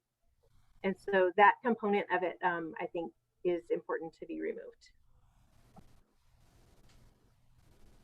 So if we have sufficient information to where this can be handled, further offline, then I would suggest that seeing no further discussion, we can vote on the remainder of the cases. Are we there yet? Okay, so I will call for a roll call vote to accept as unfounded the remaining cases in this group, which are CPC 090-20, 217-20, 224-20, 225-20, 247-20, and 256-20. Did I get that right? So that's the motion. That's the remainder of the cases that were moved earlier. So roll call vote to accept these cases. Member Armia Pruitt. Just 1 second. You said 247-20, but I thought that was one of the administratively closed cases. Did I get this wrong? So I think we have 090-20, 217-20, 224-20, 225-20, and 256-20 would be the remaining. Okay, I stand corrected. So if that list is clear, then I would call for a roll call vote. Member Armia Pruitt. Yes. Member Galloway. Yes. Member Mitchell. Yes. Member Nixon. Yes. Member Olivas. Yes. Okay, and the chair votes yes, so these cases as listed are accepted as unfounded. So moving on to the last category of administratively closed. So we have cases, and I think I'm working from an old copy of the cases for the agenda. I think this was, and I apologize for that. So just to be clear. Chair Dr. Cass, I don't think we're on administratively closed. We already passed that. We're on sustained not based on original complaint. I'm sorry, I'm doing this backwards too. Okay. All right. All right. I got off my script. So we are at sustained not based on original complaint. So there's one case on this item of the agenda, and that's CPC 179-20. So is there a motion to accept this case as presented as sustained not based on original complaint? So moved. Second? Second. All right, so any discussion? Seeing no discussion on this case, I would call for a roll call vote. So to move this case, Member Armia Pruitt. Yes. Member Galloway. Yes. Member Mitchell. Yes. Member Nixon. Yes. Member Olivas. Yes.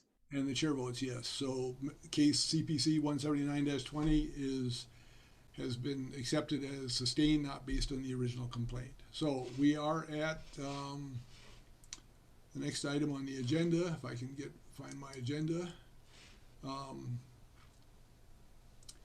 Serious use of force cases, and we are about 5 minutes to 7, and so what I would suggest that we take a break, 15-minute break, and reconvene at 7:10, and we will move to item 9 on the agenda, serious use of force cases. Is that, are we good? Okay, so we are taking a break. Do we need a vote? We don't need a vote on that, do we? Okay, all right. So we'll reconvene at 7:10.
So this is the return from break of the meeting of the Civilian Police Oversight Agency Board. And we are at item 9 on the agenda, which is the serious use of force cases and officer-involved shooting cases. There are 4 of these cases on the agenda tonight, and so we will start with the first case on the agenda, and I would entertain a motion to accept this case so that we can have a discussion about it. So moved. Second. All right, so we have a motion and a second to discuss the serious use of force case 18-0068735. So is there any board members have something they would like to say about this case?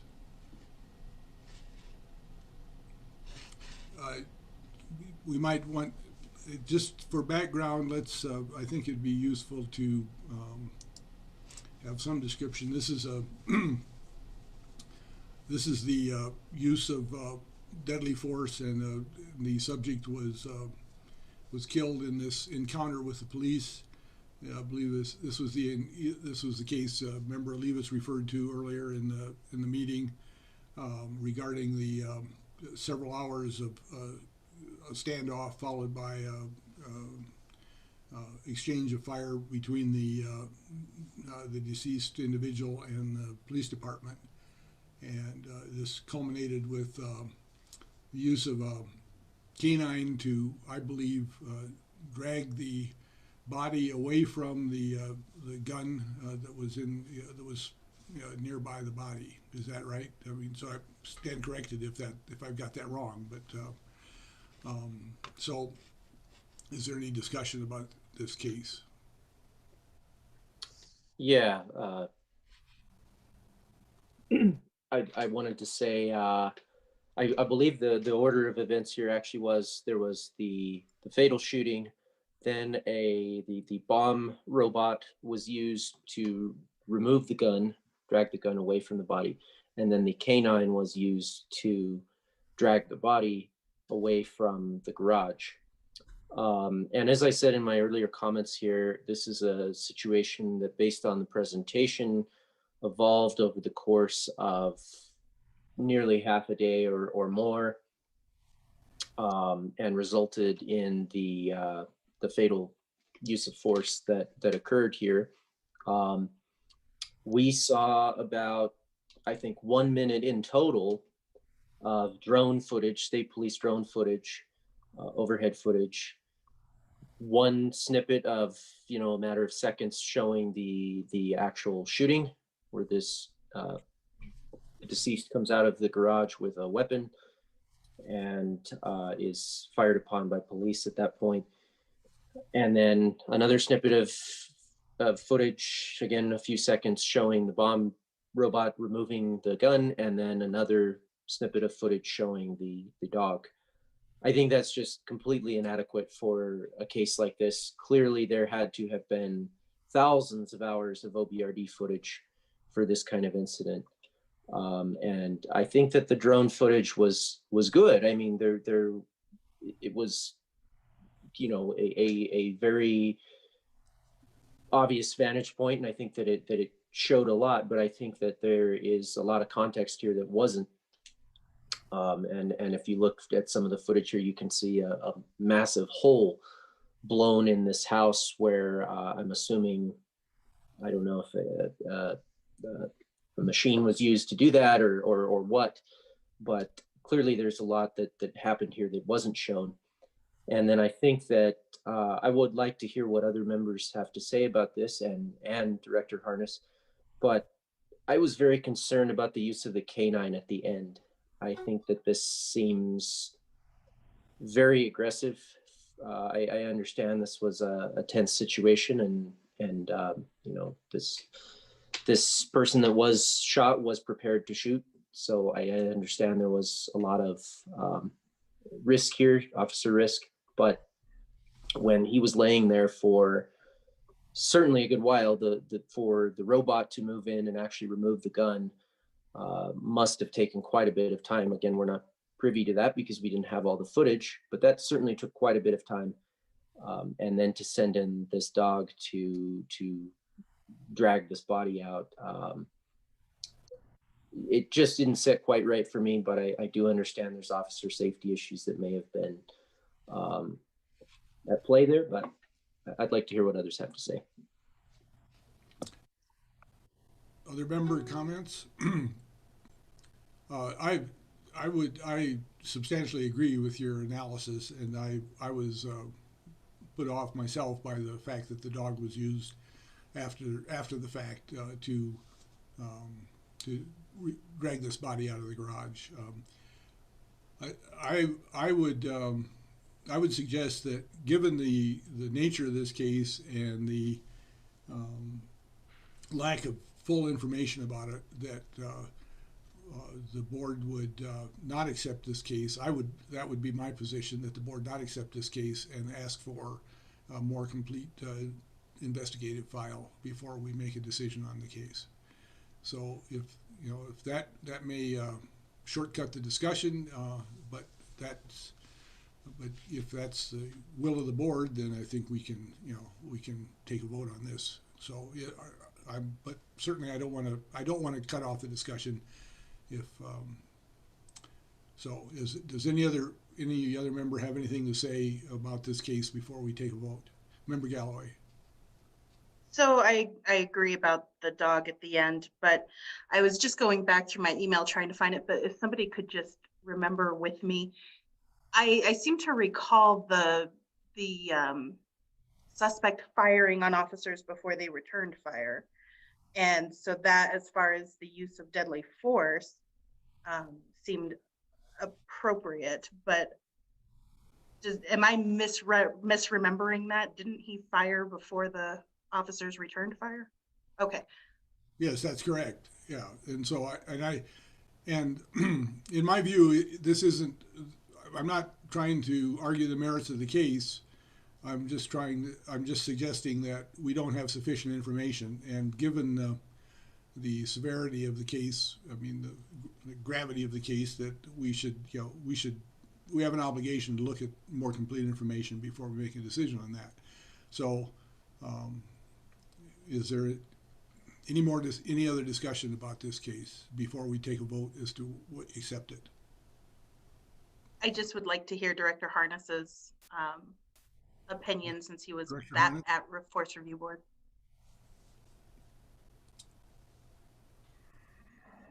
Chair Dr. Cass, Member Galloway.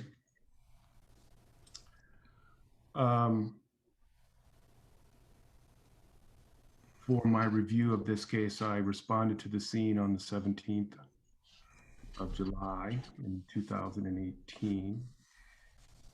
Reviewed the CADs, reviewed the APD field services reports, reviewed criminalistics, the force division reports, that multi-agency task force reports on body recording devices and appropriate policies. And I attended the Force Review Board briefing on the 11th of June of 2020.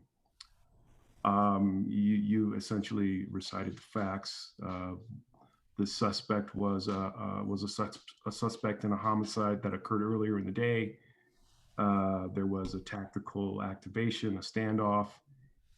He eventually came from the garage and fired on officers, and officers returned fire. I found the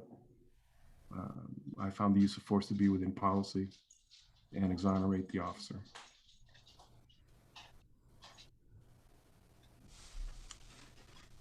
Director Harness, I have a question for you.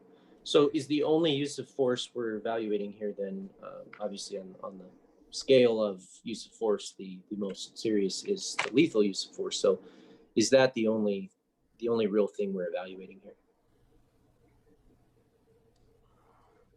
Chair Dr. Cass, Member Olivas, the board can choose to evaluate whatever aspects of the case that they choose to. I'm looking at it from the standpoint of the use of deadly force. and whether or not you want to examine the tactics of using the dog after someone has been shot. You know, that's the purview of the board, but I don't have a problem with it given the fact that the subject is armed. You don't know what else is in the garage where he was taking cover prior to coming out of the garage and then firing on officers. And so they chose to use the dog to move the body in order for officer safety. And in this instance, I don't have a problem with that tactic. Thank you. Any other comments, discussion by the board? Okay, seeing no further discussion, I would call for a vote to accept the findings of the Force Review Board that this case was within policy and accepted by the Force Review Board. So by roll call, Member Armia Pruitt. I have a real quick question before I vote on that. So if I vote no, or if we vote no in general, does that mean, do we have to do an amendment or offer an amendment to the motion in order to say that we want more information? Or do we just say no and then? I think we can say no and then ask for more information separately. Okay. Ask for the files.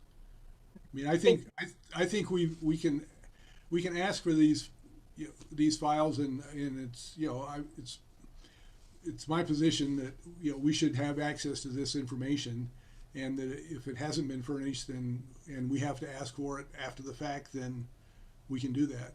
I mean, you know, and put the system to the test. I mean, if we're rejected on this for some reason, then you know we can decide what to do then. But for now, I think it's a matter of voting on whether to accept the case, and then if we don't accept it, ask for more information. So that's my position. If remember, our Council Gooch, do you have any legal advice you'd like to give us on this?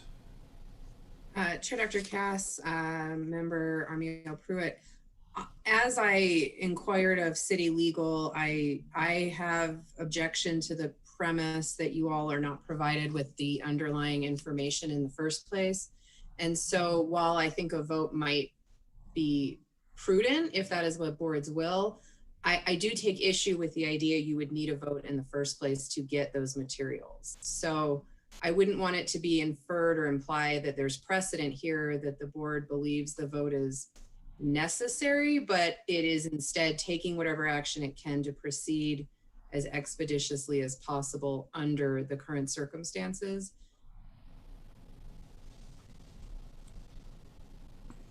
So my question to that would be, if my inclination is to vote no, because I think we should have been able to have access to full investigative materials, right? And if we vote yes, then do we go forward and in some other capacity make this argument that we need to have access generally and it's just disentangled from this case? Or do we have some, does it increase the statement to not vote to put it through if we're not given the materials to assess something by? Chair Dr. Cass, Member Armia Pruitt, I don't know that it matters per se. If the board wants the materials before voting on any of these items, and that's important, it can do that. Separate and distinct from that, I believe that the issue was raised in the letter to the court, and that is a different track that I hope we will make progress on. But I don't think they need to be coupled or uncoupled per se. It's really up to the will of the board as to what it would like before it votes. Thank you. I go ahead and give my vote now, Dr. Cass, or do you have to call for it Yes, again? I think we're in the middle of the vote, and so yes, it's your turn to vote. Thank you. No. Okay, Member Galloway.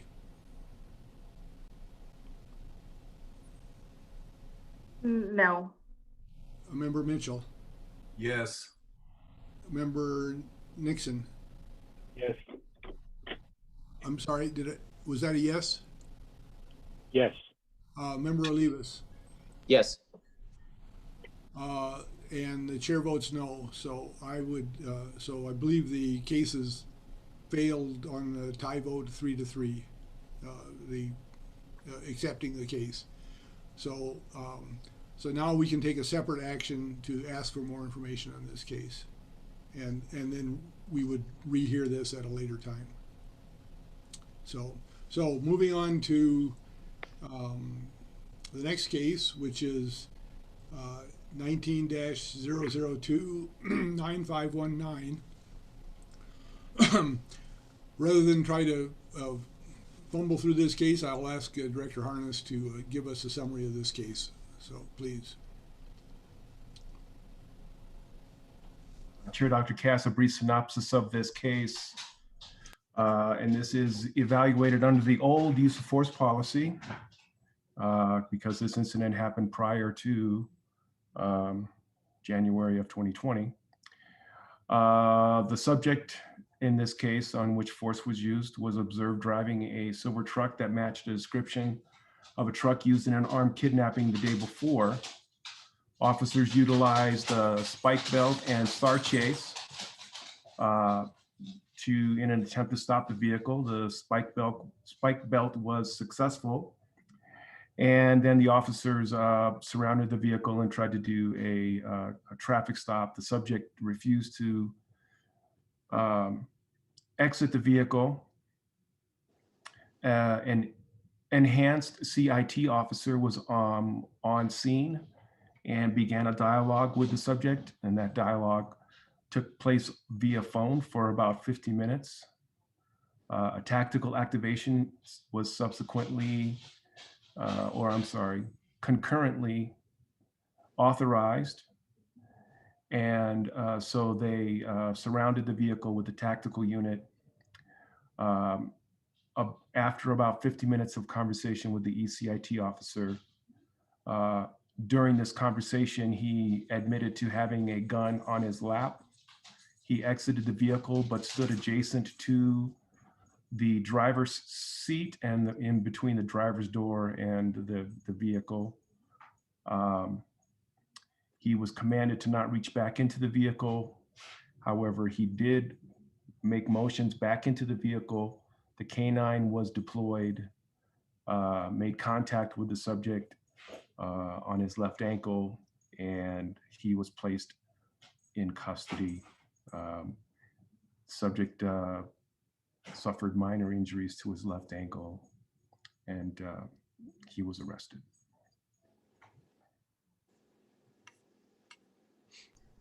So do we have a motion to accept this case? So moved. Second. All right, discussion? Yeah, I have a question. Go ahead. Okay, so Director Harness, did he actually have a gun on his lap? Was it found that he had a gun? Chair Dr. Cass, Member Nixon, yes. That's all I got, thanks. Any other member have questions, discussion? Member Olivas, are you? No? Yes? You're unmuted, so I'm just curious. That's okay. But Oh, yeah, sorry. No, Right. I don't have. So I mean, I have a comment about this case, and I think that it's about. I'm concerned about the use of a canine. It may have been appropriate under the old policies, and it may still be appropriate. But it appeared to me that having a canine present in this case was actually exacerbating the situation. It wasn't. It was escalating the situation, and that the subject was trying to be coaxed out of his truck. At the same time, there was a dog that was clearly ready to attack as soon as released. And I would think that would be a disincentive to leave the safety of your truck. So I think this falls in, you know, there's an item here that I think is available to us to look at not the policy of canines, but to look, you know, beyond that and get more information, given that the canine policy is in the process of review at PPRB, or about to come to the PPRB. One policy is, another one's coming down the pipe. So I would suggest as a separate item from this case that we task the agency to do some analysis as to what the city liability has been in cases like in canine cases, and get more information about canine cases in general. But that does not affect the way this case can be decided. But I think it's something that, you know, is puts us back into the policy area. So, so is there any other discussion about this case before we vote to accept it? So seeing no, yes, yes, Member Nixon, sorry. Yeah, kind of looking at this case, especially the fact that the guy had a gun, I'm kind of happy that he wasn't killed. I don't know. I just I look at that and I kind of wonder in some of these other cases that are going around the country why other means other than the lethal force can't be used in some situation. Maybe it would have. You're right. It may have exacerbated the situation, but at some point, I think seemed like they were preserving life or something like that. I'm just surprised he wasn't killed. Any other member discussion, comments? So I call for a roll call vote to accept case 19-002-9519. So Member Armijo Pruitt. Yes. Member Galloway. Yes. Member Mitchell. Yes. Member Nixon. Yes. Member Olivas. Yes. And the chair votes yes. So this case is accepted unanimously, 6-0. So moving on to case 19-006-3551. Director Harness, could you brief us on this case, please?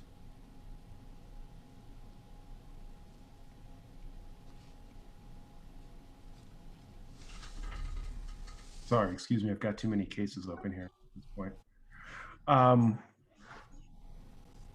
This is also a case under the old use of force policy. This was a subject that had a warrant and was placed under arrest. During the attempt to handcuff, he tried to escape by running.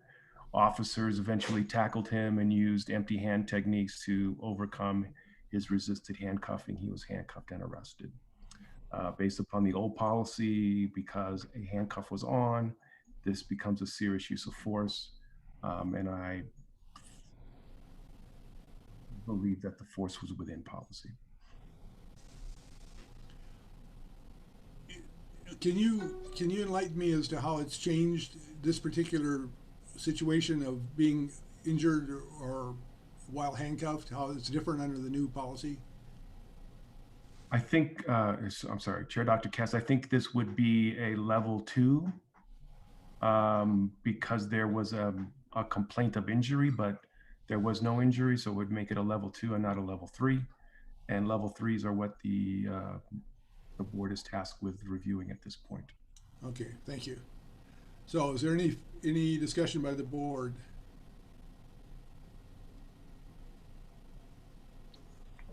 Member Sure, Lee?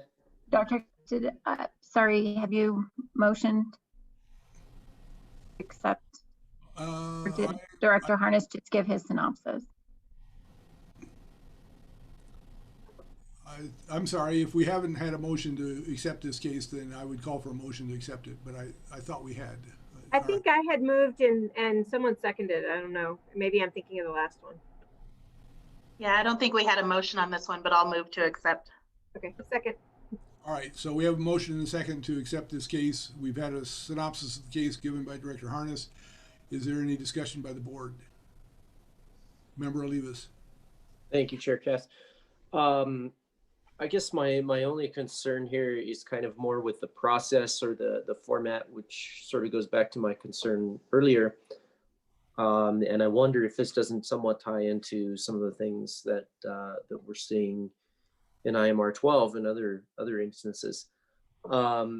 Basically, it just seemed to me that there was some issues with the organization here. I noticed that the concerns and deficiencies didn't match in their summary at the end of the presentation.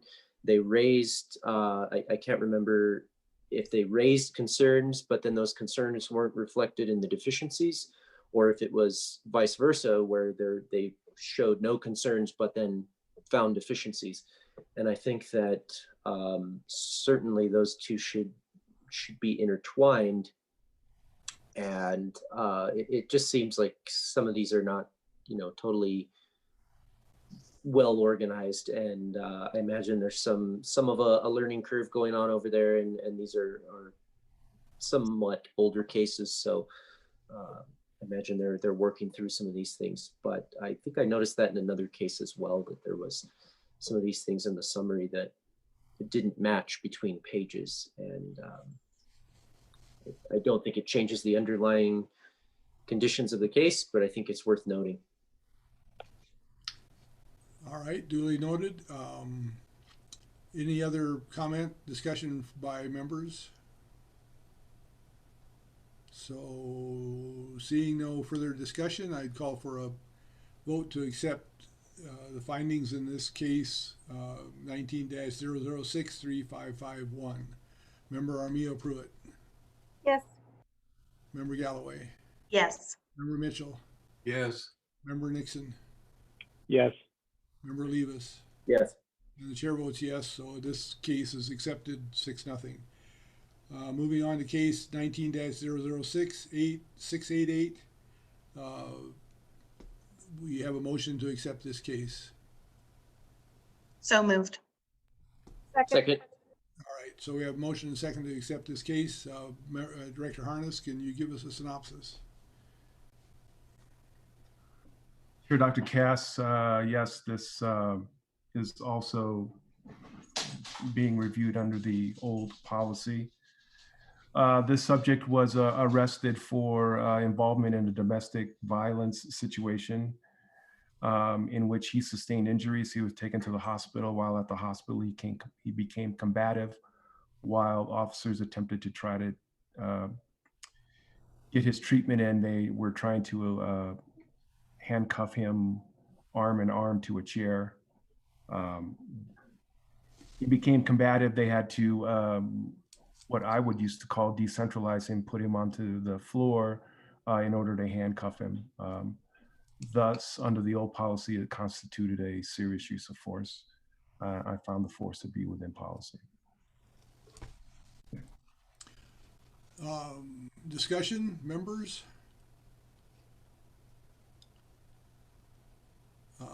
Okay, going once, going twice, seeing no discussion, I'll call for a roll call vote. Member Armijo to accept this case. Member Armijo Pruitt. Yes.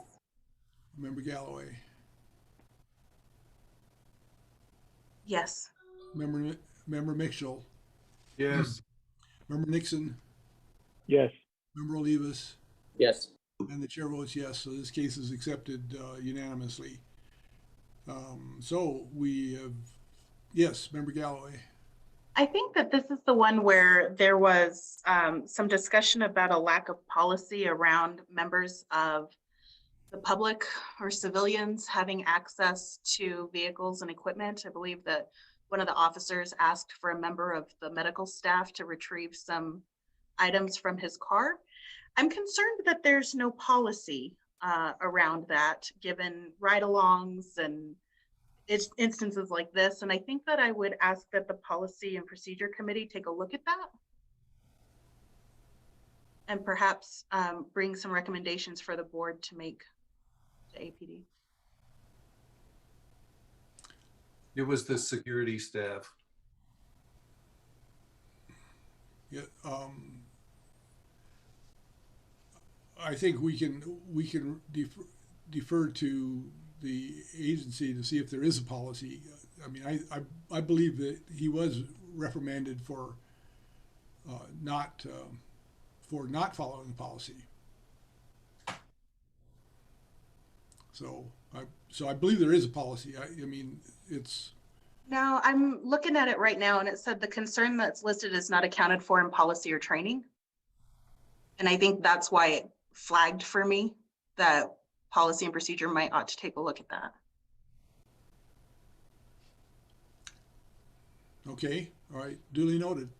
Thank you. All right, so we finished this item on the agenda. Now I need to get back to the. Bill, can I make one comment before we move on? Yes, go ahead. I would just counsel that these cases are very difficult, and there are people that are affected by our decisions, both the public and also the officers. And so if we're wanting to make a point about process of not getting the information we need, especially in a case where it appears to me if this individual was a homicide or alleged homicide, shot at the officers, I don't think there was, in my mind, there wasn't a question about the appropriate use of force. And it would just concern me that if we're going to keep this in limbo because we think the process isn't right or we're not getting all the information we need, I don't think that's the right venue to do that, because I think it affects the officers, I'm assuming, that are involved. So now this is going to drag on even longer. And I suspect that when it finally does come to a vote based on the information we've been given so far, that we're going to probably vote to sustain it. So, and I don't want to editorialize too much, but, you know, I would just say, I just don't think this was the case that we should have tried to make the point on. Thank you. All I can, Member Galloway.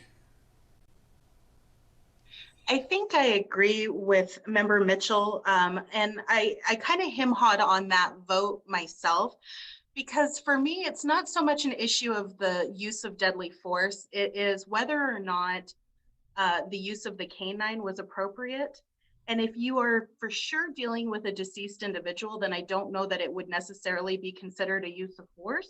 But it would be considered a use of force if you don't know that that person is deceased, and there's no way to do that at that point.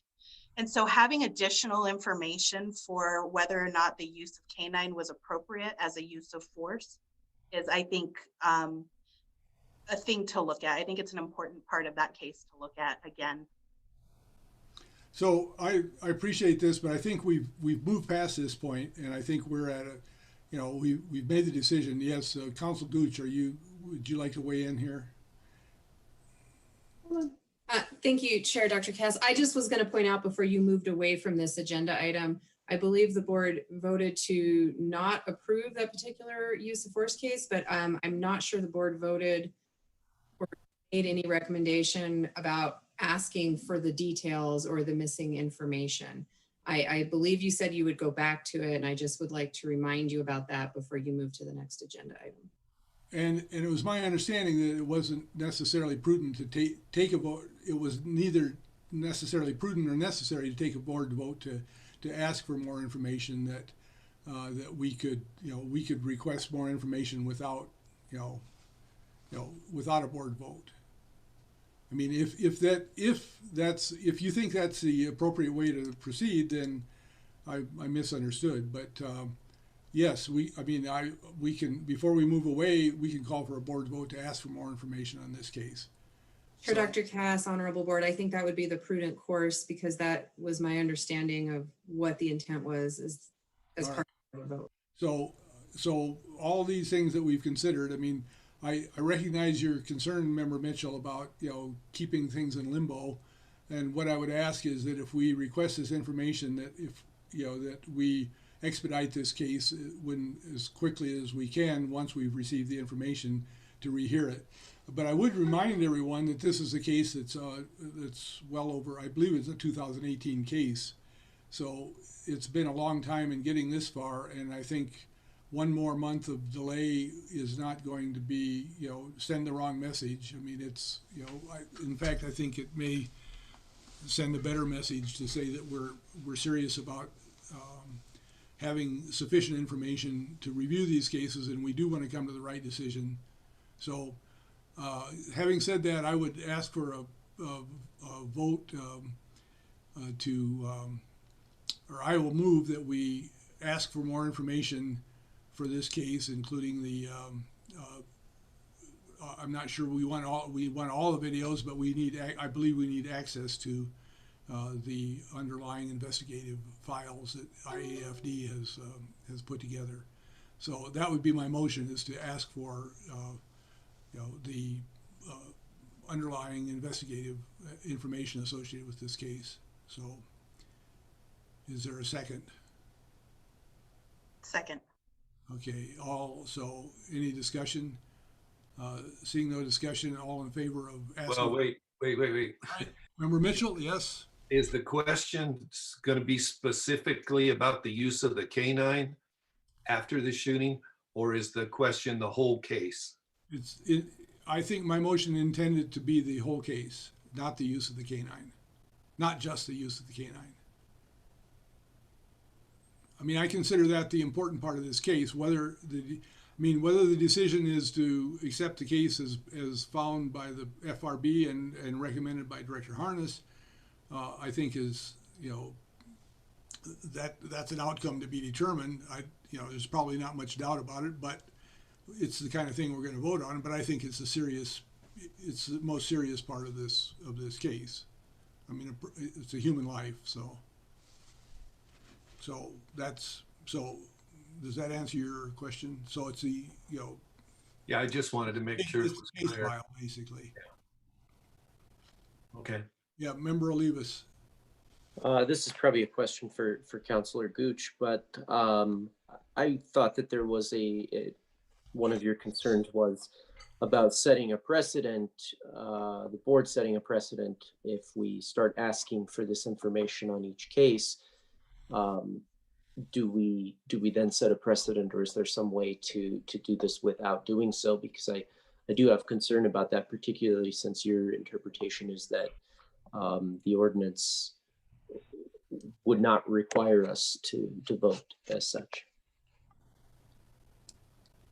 Chair Dr. Cass, Board Member Olivas, I think that the board can be very clear in its conveyance of this request that while it doesn't believe it is necessary because of the importance and need for the information, it has voted to obtain these materials now. And so then you are clear, you're being very clear that you're not creating precedent, and you're acknowledging, though, you still want the information so you can move forward with your job in this process.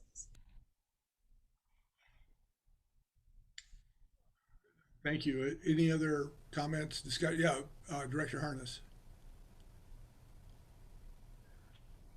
Chair Dr. Cass, Honorable Board, precedence has already been set because this board has already voted to request an investigative file in an officer-involved shooting.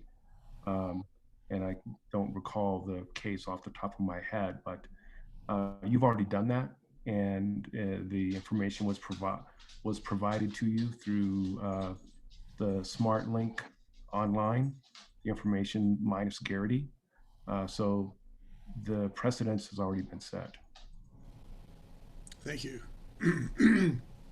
Any other comments, discussion, before we vote on the motion to request the investigative file for this particular case? And this would be a request that would come from the agency. So all in favor of requesting the information, the investigative file for this case? Member Armijo Pruitt? Yes. Member Galloway? Yes. Member Mitchell? Yes. Member Nixon? Yes. Member Olivas? Yes. And the chair votes yes. So we unanimously request the information for the investigative case file for this case. So moving on to item 10, reports from subcommittee. Community Outreach Subcommittee, Member Galloway. Yes, we didn't meet at the end of November. Our next scheduled meeting is for December 15th at 3 p.m. Although I will note that that's the same time and date as the Public Safety Committee meeting, and I would like to attend that Public Safety Committee meeting. So I'm going to request that the Outreach Subcommittee find a different meeting time. Okay, so is there any comments, discussion? Sorry.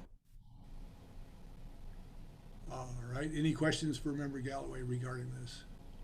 All right, so moving on to, I believe it's Policy and Procedure Subcommittee report. Let's see, we met December 3rd, and I've attached a fairly long summary of what happened at the most recent Policy and Procedure Subcommittee meeting. I'm not sure what to highlight other than let's see. One of the things that was mentioned earlier was, and I think it's a later item on the agenda, but I attached essentially a table of paragraphs that are mentioned in the CASA that affect where the CPOA or the POB are mentioned. The board or the agency are mentioned in the CASA. And at the last meeting, we voted to send this to the Policy and Procedure Subcommittee, and any member who had a CASA paragraph that they were interested in changing should have submitted their comments at that time or before that meeting. As you heard from Lindsay Van Meter, that those potential changes to the CASA have kind of been put on hold, so there's one more opportunity to submit your comments to the Policy and Procedure Subcommittee if there's some aspect of some paragraph in the CASA you'd like to see changed. Another item,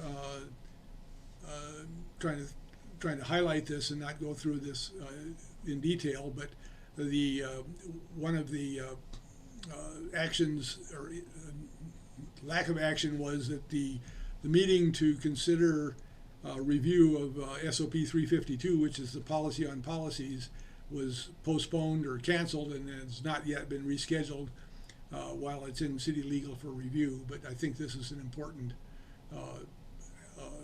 consideration for changing the input that goes into policies and procedure, or into the policy creation process. So our next meeting is January 7th at 4:30. So that's, any questions for that? Seeing no questions, Case Review Subcommittee. I think they've got it wrong. Is that correct? Okay. Are you the chair of the Member Nixon? Are you reporting on the Case Review Committee, or is this Member Galloway still? Kind of in limbo. Yeah. because I'm not due to take over till January 26th. Yeah. So, and we didn't meet. Right. And the only thing I can think is I'll probably get a handover from Member Galloway. I've cleared my schedule or adjusted my schedule to take on the task and look forward to it. Okay. All right. That's your report? That is my report. All right. The only thing that I would say is that we did change our policies and procedures to say that 10% of cases or a minimum of 3, and we didn't have 30 in the quarter, so it'll be 3 cases that we review for the 4th quarter audit. Thank you. While we're on this subject of who is the chair of the committee, I would ask Council Gooch to weigh in as to whether this is what the process is for selecting the chair and when this is done in the committee. I mean, I would just like a clarification on that. Given that the normal committee process is that a chair resigns and then a new chair is elected, or a chair's term expires and then a new chair is elected, and so this is still midterm. I mean, there must is this how is this action, how does this action need to be, done going forward? Chair Dr. Cass, Honorable Board, let me just find the particular provision of your policies and procedures. I believe that, let's see. You all can proceed as you deem necessary to ensure you have a chair of your subcommittee. I believe it is March is the general timeline provided for in your policies. But so long as the board chair appoints the subcommittee, hold on, I'm sorry, let me just find it.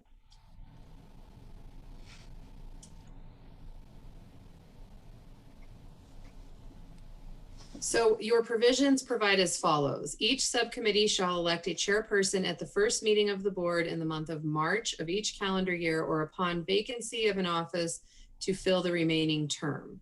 The chairperson may serve consecutive terms, and previous service as the chairperson shall not prevent the member from serving.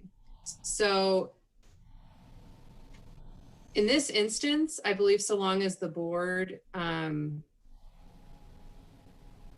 I would guess either former Chair Galloway or soon to be former Chair Galloway, if she would announce a vacancy, then you could appoint at this point, or the board can just proceed how it deems.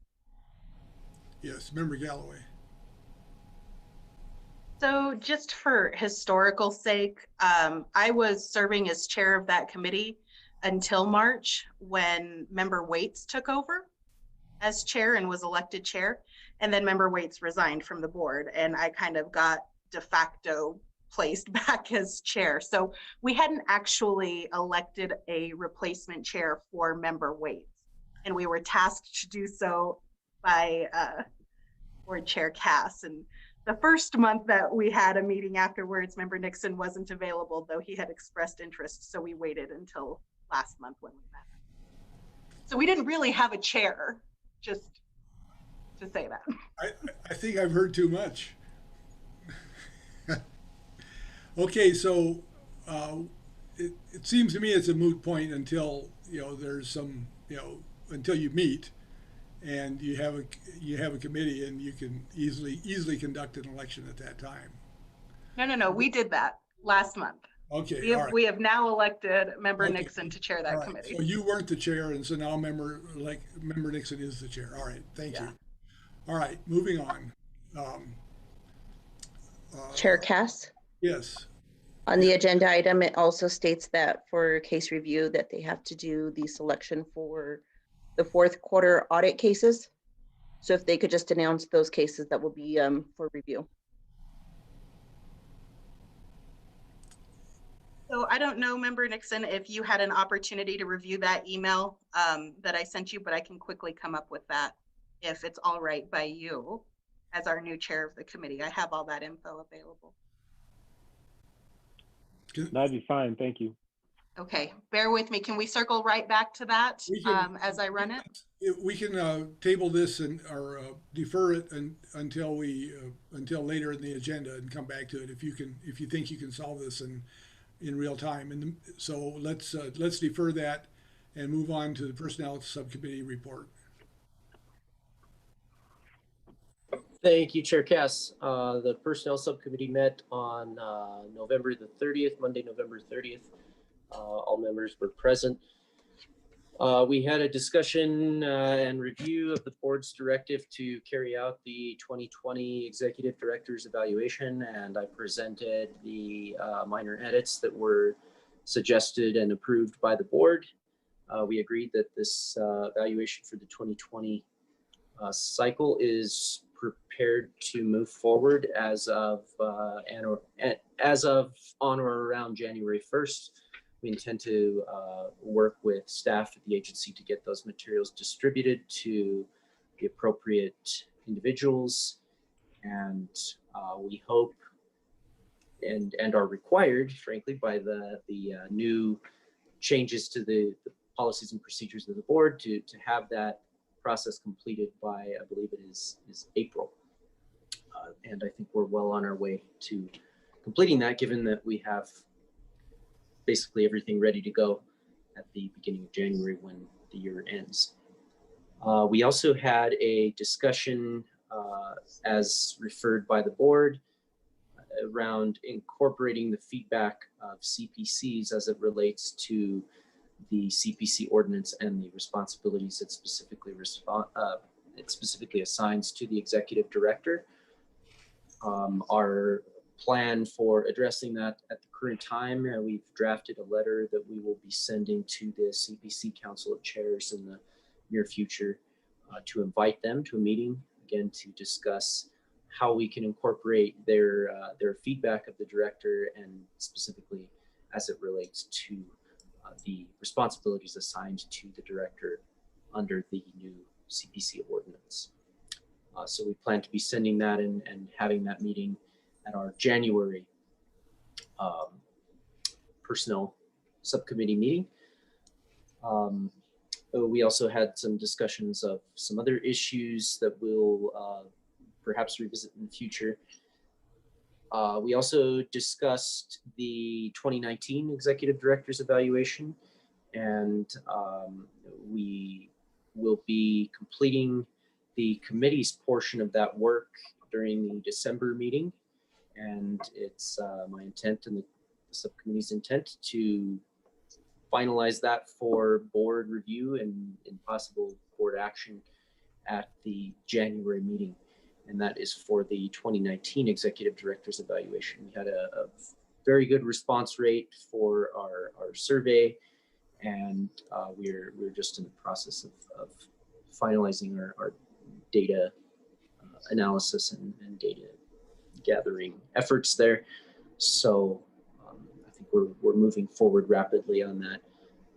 Although I did want to use this time to give my personal apology to the director for the lack of action, or I should say the slow action on this important evaluation for the 2019 year. And I certainly hope that as chair of the subcommittee and as a member of the board, that we can do a better job going forward. And I think that we're well prepared to do that. So I look forward to working with everyone on that.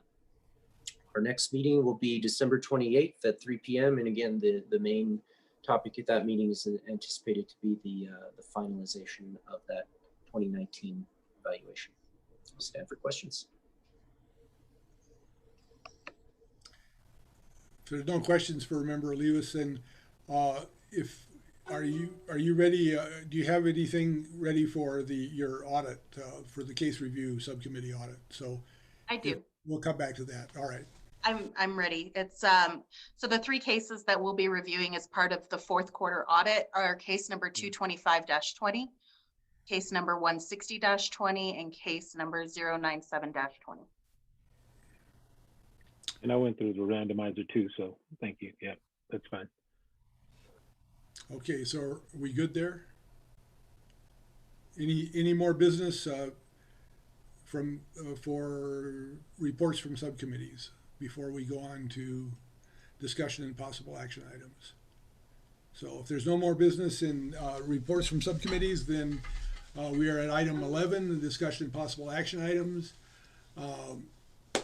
A, update on December 4th status conference. I'd ask Council Gooch to start that discussion. I believe this was attended by Council Gooch, Director Harness, and myself, and there were about I watched the attendance. It was over 90 people that were in attendance at that status conference by Zoom, effectively. So, Council Gooch. Chair Dr. Cass, Honorable Board. Yeah, it was a very well attended hearing. I think it was a very important hearing, given that none of the parties had an opportunity to have that public setting for quite some time. I believe the last hearing that was allowed before COVID was in February of this year. Highlights were generally put forth in the news regarding the IMR 12 findings, the concerns that were raised in that IMR 12 regarding APD's lack of compliance on some profound levels, the Department of Justice reiterated its intent to ensure that this process proceeds, that it doesn't get derailed, and the city echoed that as well. The general summary of how this process is supposed to get back in line is that the Department of Justice and Albuquerque Police Department with the city are working on something called a stipulated judgment that will provide ways that the parties believe these issues can be fixed. The general report was that these discussions are ongoing, and the representation was to the court that they are hopeful they will get something before the court by the end of the month. And Department of Justice, reiterated very clearly that if they are unable to get a stipulation regarding these issues, other enforcement avenues are still on the table. As far as the amici groups that appeared, they all were very, very concerned about wanting to ensure that this process got on track as quickly as possible. A few mentioned asking to hold the city in contempt. A few mentioned wanting to possibly seek intervention in order to help get this process back on track. And the court had a lot of good questions from everyone, including the CPOA and the CPOA board regarding their concerns. You should know that the court read the letter, was aware of the facts raised by the agency and the board, and it is on the court's radar that these are issues. The court also noted, however, that since neither the agency nor the board are parties to the litigation, it really is on one of the existing parties to pursue any kind of enforcement with the court for any of the concerns that the agency or the board might have. I am hopeful that the hearing was effective in getting your concerns in front of the persons, groups, people that needed to see it. I'm pleased that City Council, through its president, came to the board tonight to talk about the unfilled positions. As you will recall, the three main points, concerns that the board raised were: 1, the unfilled positions; 2, budgeting for the agency; and 3, Force Review Board materials that are provided to the board as part of its review of the serious use of force cases. I don't know when another hearing will be set, but it was my understanding from the court that if the parties would like, that the court would be amenable to allowing monthly updates the way the previously assigned judge allowed. And given how well the Zoom hearing went, I'm optimistic that in the future, if we are still in a COVID environment, we won't have the same delay that we had given the current pandemic. I would be remiss if we didn't point out how important it was the Department of Justice, the role the Department of Justice played in allowing that meeting to happen, the hearing to happen. As Chair Dr. Cass pointed out, there were over 100 participants at any given time during that hearing. Other than that, I stand for questions. I think that is a general outline of an all day, and it was a long day hearing. I don't believe we got done until about 5:15. Thank you.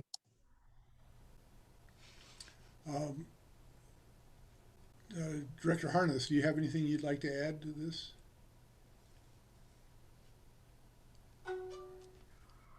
Chair Dr. Cass, no, I think Attorney Gooch did a great summary. I think the only thing that I would add was that the CPOA and their concerns came up early in the questioning from Judge Browning to the other parties. And there was a concerted effort from the Department of Justice and the monitoring team to advocate for the positions that were outlined in your concerns paper.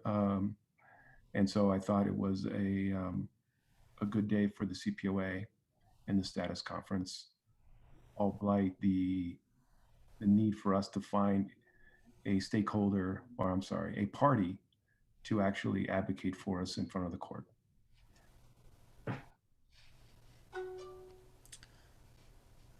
Thank you. So I think one of the things that's come out of this for me is when when IMR 12 came out, there was, of course, a lot of, at our last meeting or the meeting before, I've lost track of time, we were questioned about whether we had sufficiently expressed our concerns about what was, about the findings in IMR 12. And as a result of that, I invited one of the stakeholders to appear at the next meeting, at this meeting, to air some of their concerns. Well, the schedule got changed, and so it turns out I contacted that person and suggested that we would hear these from the same stakeholders that we're talking about, or there are these stakeholders in this case, at our next meeting. So I'm planning to put on the agenda essentially these issues that we see, that have been raised with IMR 12 and this and the court status conference and the subsequent city hearing or city negotiation to avoid being held in contempt by creating a separate plan. So at our next meeting, I will put on the agenda an invitation to stakeholders to come and present their concerns. So I thought this might be an appropriate place to tie that in. So that, if are there any questions for anyone, Director Harness or Council Gooch, regarding the hearing? Member Olivas, are you raising your hand? Yes.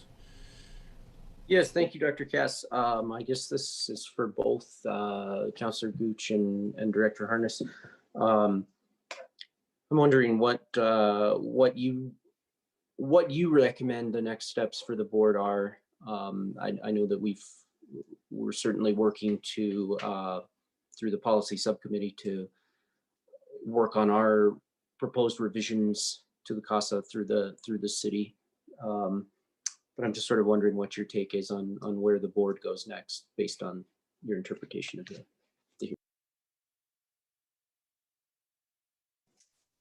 I'll go first if you don't mind, Director Harness. Dr. Cass, Board Member Olivas, I think at this point, the board should just remain on top of these concerns and advocate for itself at every opportunity in its interactions, reminding folks that these are significant issues that the court used the word a lot, back burner. I don't want to characterize it the way the court did, but I think it's important that we keep these issues at the forefront. I recommend that Director Harness, myself, if you'd like, Chair Dr. Cass, continue to keep those dialogues going with the Department of Justice as well as the stakeholders and the city, whether it's through informal discussions about the Forest Review Board's materials, discussions with Council President Davis about how to help fill your positions, just to keep the momentum there so that it doesn't get to the point where the board is having to consider something like a legal proceeding to get your member positions filled. I don't think you're there yet, but I think as long as you keep it in the forefront, we hopefully won't get there.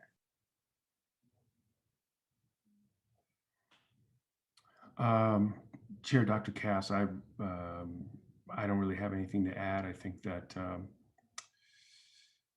the board needs to be aware of the public perception of its priorities when it comes to the IMRs and the oversight of the department.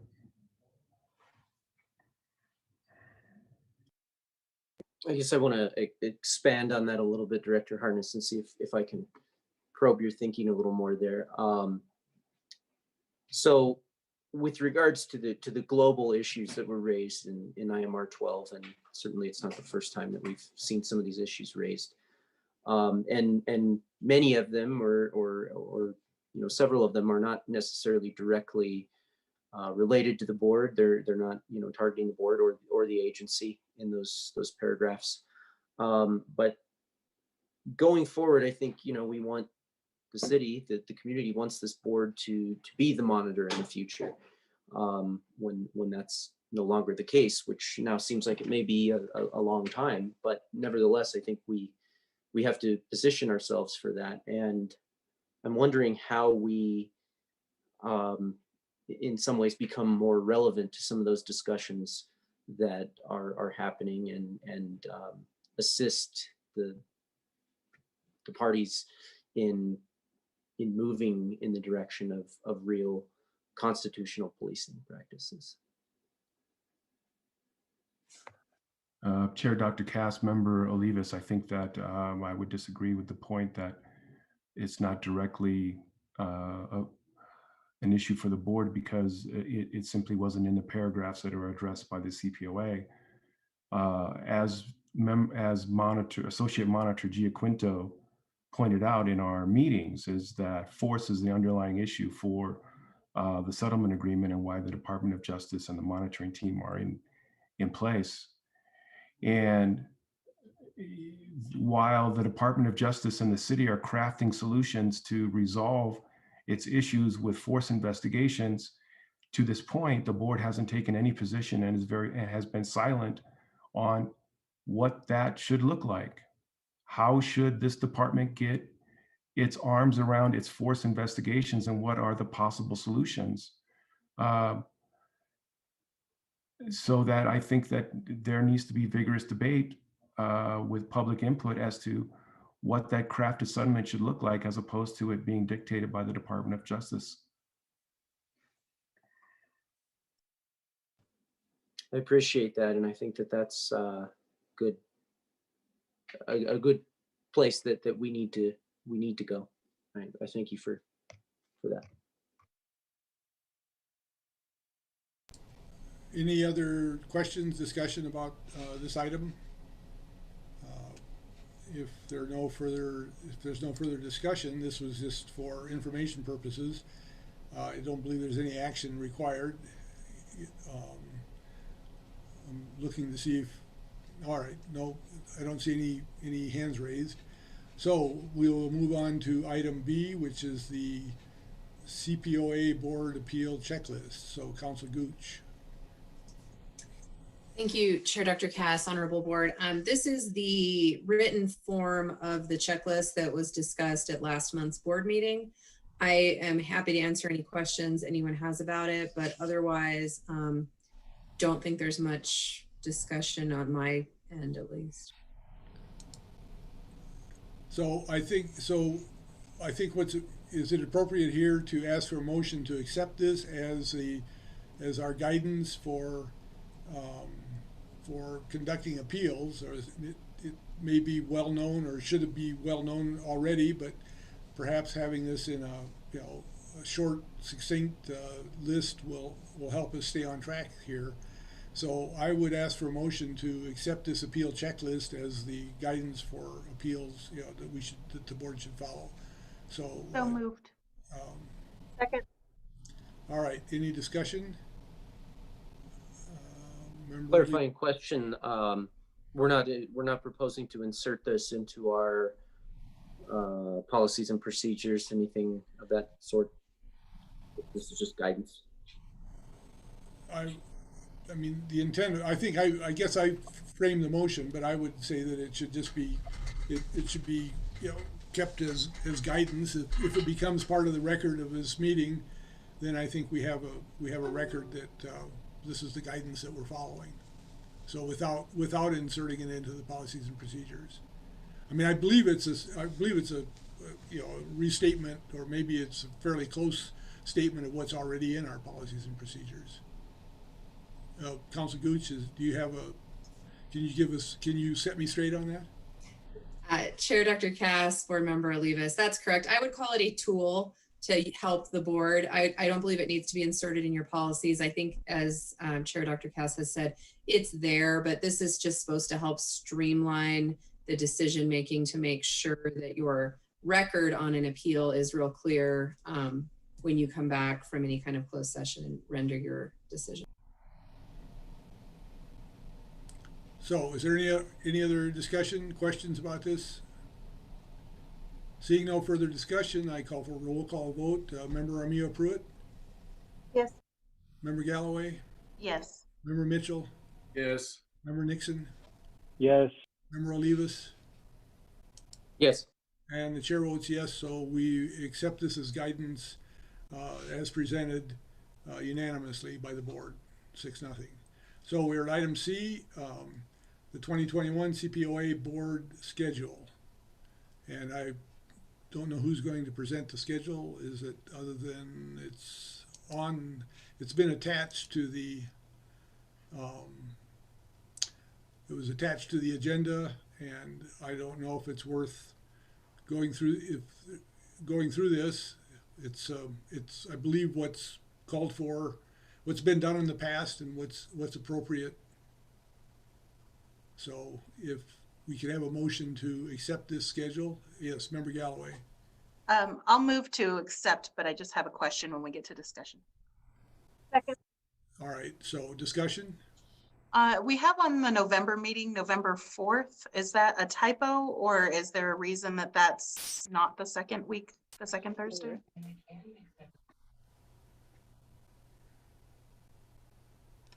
It's not a typo. November 11th is Veterans Day, so due to the holiday, we did the first Thursday.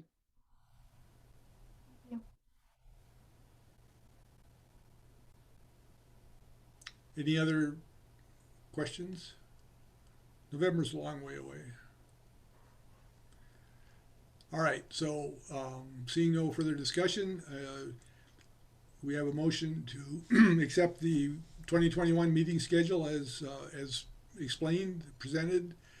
All in favor, Member Armijo Pruitt. Yes. Member Galloway. Yes. Member Mitchell. Yes. Member Nixon. Yes. Member Olivas. Yes. And the chair votes yes, so the schedule is approved unanimously. Item E, item D, the CPOA board changes to the CASA. I believe we've already raised this issue, but this is, I put this on the agenda, and so I would say that I would table this until, and return to the issue. I move that we table this. Which means we will bring it up when we get more information at the next meeting. So it'll come back in the next meeting. We'll find out if there's anyone who has reported that they would like to see some CASA paragraphs changed. And given that it is kind of an ongoing process, it's going to be reoccurring, but I don't believe we need any action. Councilor Gooch, do you have something you want to add to this? Chair Dr. Cass, no, I believe if you'd like to move to table and you get a second and you take a vote, there's no issue with moving forward. All right, so I move that we table this. Do I have a second? Second. All right, discussion. All right, so in favor of tabling CPOA board changes to the CASA, Member Armijo Pruitt? Yes. Member Galloway? Yes. Member Mitchell? Yes. Member Nixon? Yes. Member Olivas? Yes. And the chair votes yes.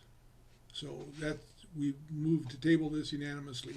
So we are at item E, subpoena issuance and consideration, CPC 159-20. Director Harness, are you presenting this, or is this Council Gooch? Here, Dr. Cass, no, I'm presenting this. As you know, under our standard, we have to exhaust all remedies prior to requesting a subpoena. So I'm here to request a subpoena because Investigator McDermott has run into a roadblock as it relates to her investigation regarding allegations of a retaliatory arrest of Clifton White. She attempted to reach the probation officers through a supervisor and through a public information officer. And had conversations with them to gain access to 2 particular probation officers that would have the information that she requires for her investigation. So we're requesting a subpoena of Elijah Langston and his supervisor, Edmund Vigil. We're requesting that they appear for an interview, and we're requesting that they produce documents relating to the arrest warrant and documents related to the revocation of Mr. White's parole status in order to complete the investigation into this case. So do we have a motion to approve the issuance of a subpoena for this case? Motion to approve the issuance of the subpoena. Second. Discussion? Seeing no, Council Gooch, did you have something? Chair Dr. Cass, Director Harness, just to clarify, I believe you want 2 subpoenas, one for each of the individuals you've identified. Is that precise for purposes of the board vote? Chair Dr. Cass, yes, Attorney Gooch. Yes, we're asking for a subpoena for Elijah Langston for interview and production of documents, and we're asking for a subpoena for Edmund Vigil for the same interview and production of documents. Thank you. Thank you. So, Member Galloway, do you have a question? Yeah, this is probably a silly question. But parole officers are not APD? No. Chair Cass, no, there are not members of the Albuquerque Police Department. Any further discussion, questions on this? Seeing no further discussion.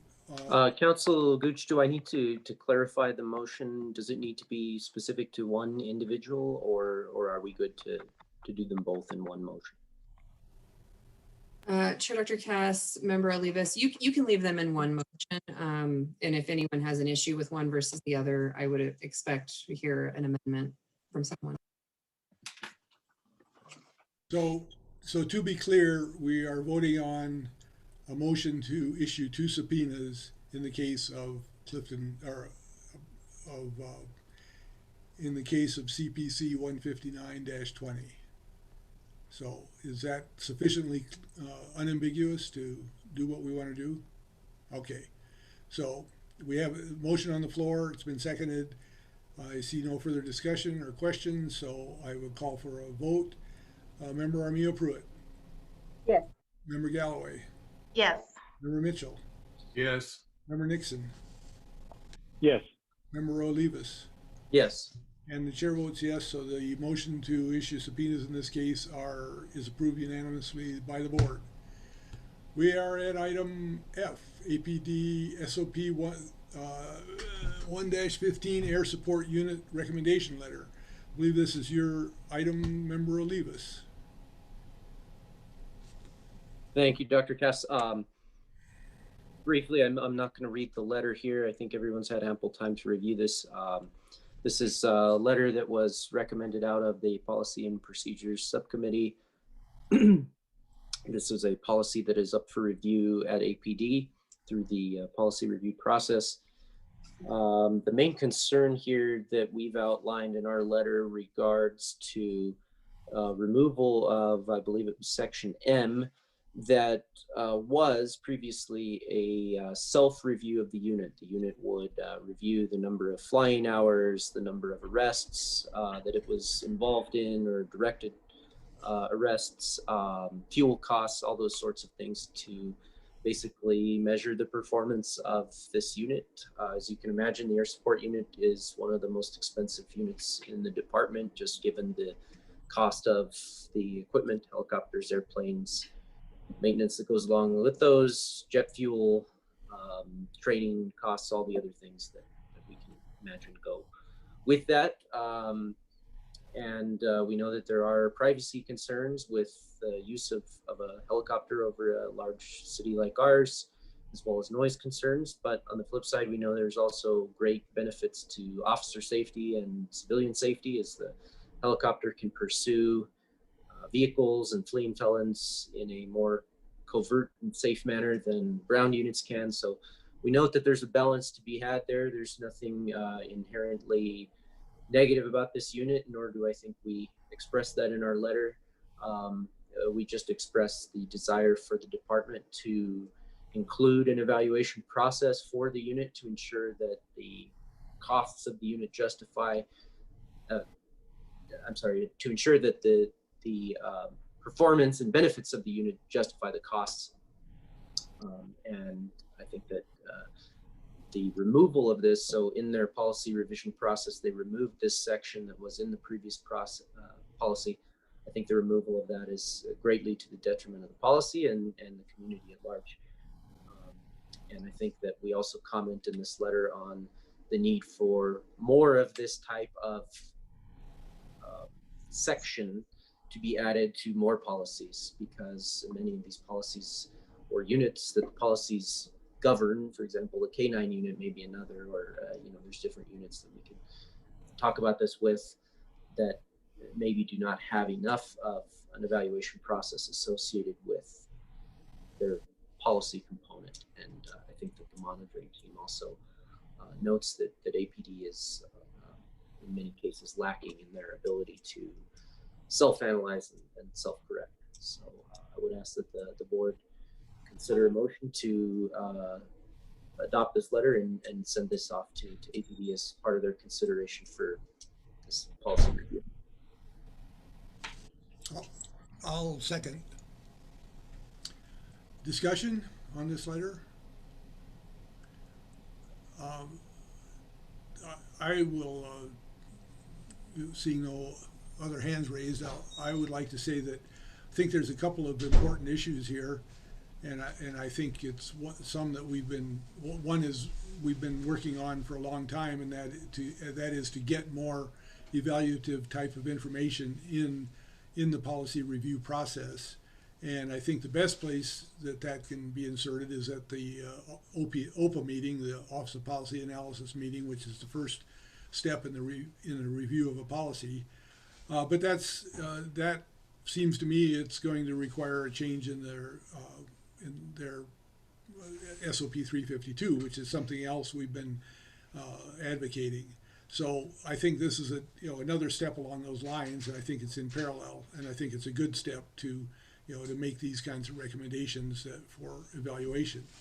And then the other thing I'd like to point out is that I failed to mention it when I gave the policy and procedures report, but Ali Abbasi, our data analyst, has proposed a form to be associated with recommendation letters so that there be a standard that calls out each of our recommendations paragraph by paragraph or recommendation by recommendation and asks for a specific response from the chief for that recommendation. I'm not sure we're ready to incorporate that. It hasn't gone through the board process of approval. It was just something that Mr. Abbasi just presented at the last meeting, but that's on the horizon, and I think it's a kind of a standard that we can implement and then hold the department accountable to responding to these kind of recommendations in that way in some detail. So things are changing, and I think this is one of those actions that is one of the small steps, but I think there's several other steps in the process. So I support this, and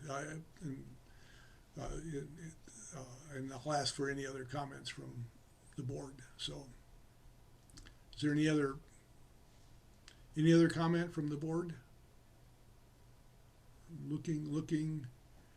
All right, so there's been a motion and a second to approve the letter as submitted. So in favor, Member Armijo Pruitt. Yes. Member Galloway. Yes. Member Mitchell. Yes. Member Nixon. Yes. Member Olivas. Yes. And the chair votes yes. So this letter is for recommending changes to SOP 1-15 air support unit has been approved. So moving on to item G, the Memorial Ad Hoc Working Group. I'm not sure who is the ad hoc chair of the ad hoc group.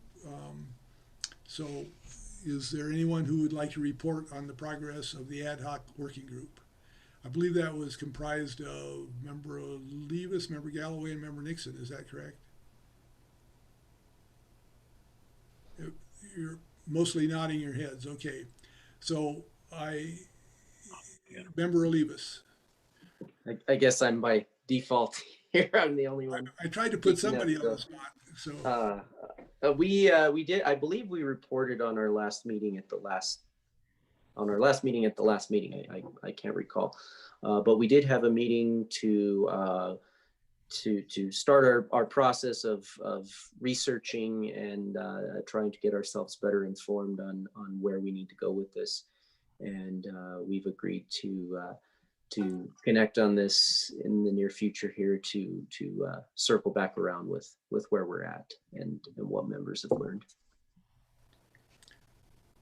So, given that, we will put it on the agenda next month to see what progress you've made. Okay. Thank you. Is there any other discussion about this item?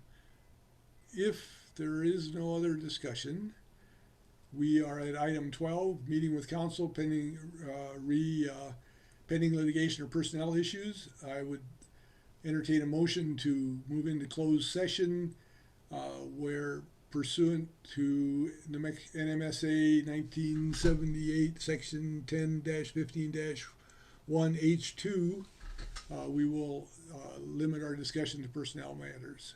And this requires a roll call vote. So there's a motion to move into closed session on this basis. Do I have a second? Second. Director Harness. Yeah, so who's the attendees of this closed session so I can set up the break room? The board members, and I believe Melissa Kuntz, Council Gooch, and I believe you will be invited after the initial meeting. Is that everyone? Member Levis, I'm making sure that I'm following, Yes, I believe so. Okay, so we have a motion to move into closed session. Was there a second? All right, so we have a motion and a second. So by roll call, Member Armijo Pruitt. Yes. Member Galloway. Yes. Member Mitchell. Yes. Member Nixon. Yes. Member Olivas. Yes. And the chair votes yes. So we are moving to closed session.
So this is the Civilian Police Oversight Agency Board returning from closed session, where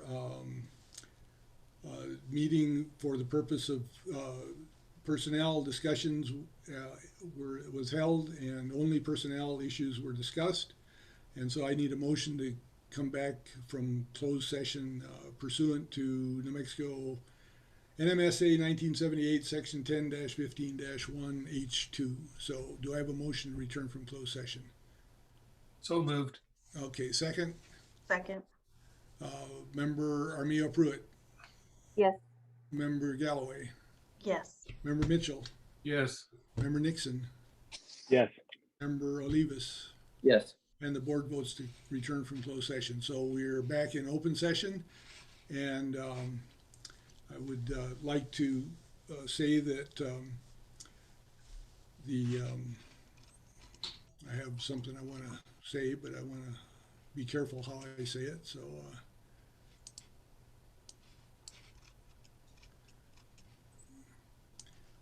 So I would just like to reiterate the appreciation that the board has for the work of the CPOA. We do recognize that the board does not supervise the agency staff, and we acknowledge that the staff works for the director. And we're trying to engage with the director on how to get our collective work accomplished. And so with that, I would, the item, we've finished item 12, and we are now at item 13, other business. And so is there any other business that you might, that board members have?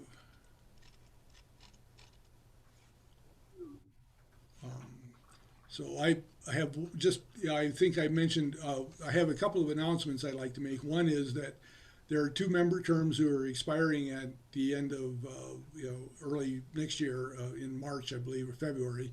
And it's the obligation of the member to notify the council that you're interested in re-upping your term. So this is just a reminder of that. And then I just, for what it's worth, the Office of the Independent Monitor from Denver just issued a report on their investigation into the George Floyd demonstrations in Denver.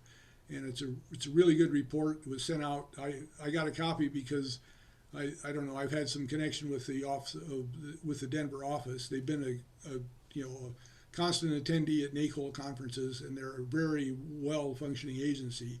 And if anyone's interested in seeing this report, I'm sure we can forward you a copy. So if anybody raises, okay, so I'll forward a copy to the board, and or we'll make a copy available. So is there any other business? Member Olivas.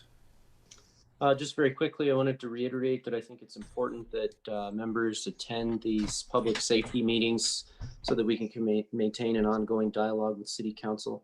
I think that rotating that is really a fair way to do that too. I don't think that all of us need to go. We certainly can't go for issues of a quorum. And I don't think it's fair to any one member to put that obligation on them. And I think it's also healthy for the board to rotate that position so that there's a variety and a diversity of members that are present there. So I just wanted to reiterate that I'm planning on going to that meeting here next week. And I think Member Galloway also indicated that she was planning on attending that. But I think that going forward, we need to have a more planned schedule of attendance on that. I think that's a healthy thing for us to do. And secondly and lastly, I wanted to suggest that the board may want to consider holding a special meeting on the issue of chief selection. We heard tonight that the CPCs have had their own, intimate discussions on this with the selection committee. And I think that the board, that this is a matter that's very relevant to the board and our work and what we pursue as far as policy outcomes in APD in particular. And I think that it's also an opportunity for us to solicit input from the public and other stakeholders and convey that to the powers that be in that selection process. That's all. Any other business? Seeing no, Member Galloway. Just to follow up on that, Chair Cass, would you prefer that we have that as an agenda item next month to vote on to hold a special meeting, or are you willing to exercise your powers as chair to set that up for us? I'm happy to hold a special meeting, but I think we ought to have a somewhat of a plan as to what it is, you know, in a little bit of detail about what it is we want to, how we want to structure it and what we want to discuss. So if, you know, so I would ask that, you know, if you're interested in this, send me your input and, you know, and give me give me more information, and I'd be happy to have a meeting. I invite all the board members to do this. If this is the topic we've chosen to hold a special meeting on chief selection, then I think we ought to have some, you know, input from board members as to what they would like to, you know, see in the process and in, you know, in the qualifications. I mean, I'd like to see some engagement by the board, you know, to make this a meaningful meeting. So with that, yes, I'll be happy to call a special meeting, but I'm giving you some conditions. So, so does that answer that question? I mean, I'm not sure we need to have any more discussion about it, but yes, I'll, you know, certainly cooperate in that. So is there any other business, any other comments? So our next regularly scheduled meeting is January 14th at 5 o'clock. And do I have a motion for adjournment? So moved. Okay, second? And all in favor? I don't know if we need a roll call, but anyway, we'll do it. Member Armijo-Purit? Yes. Member Galloway? Yes. Member Mitchell? Yes. Member Nixon? Yes. Member Olivas? Yes. And the chair votes yes. We're adjourned.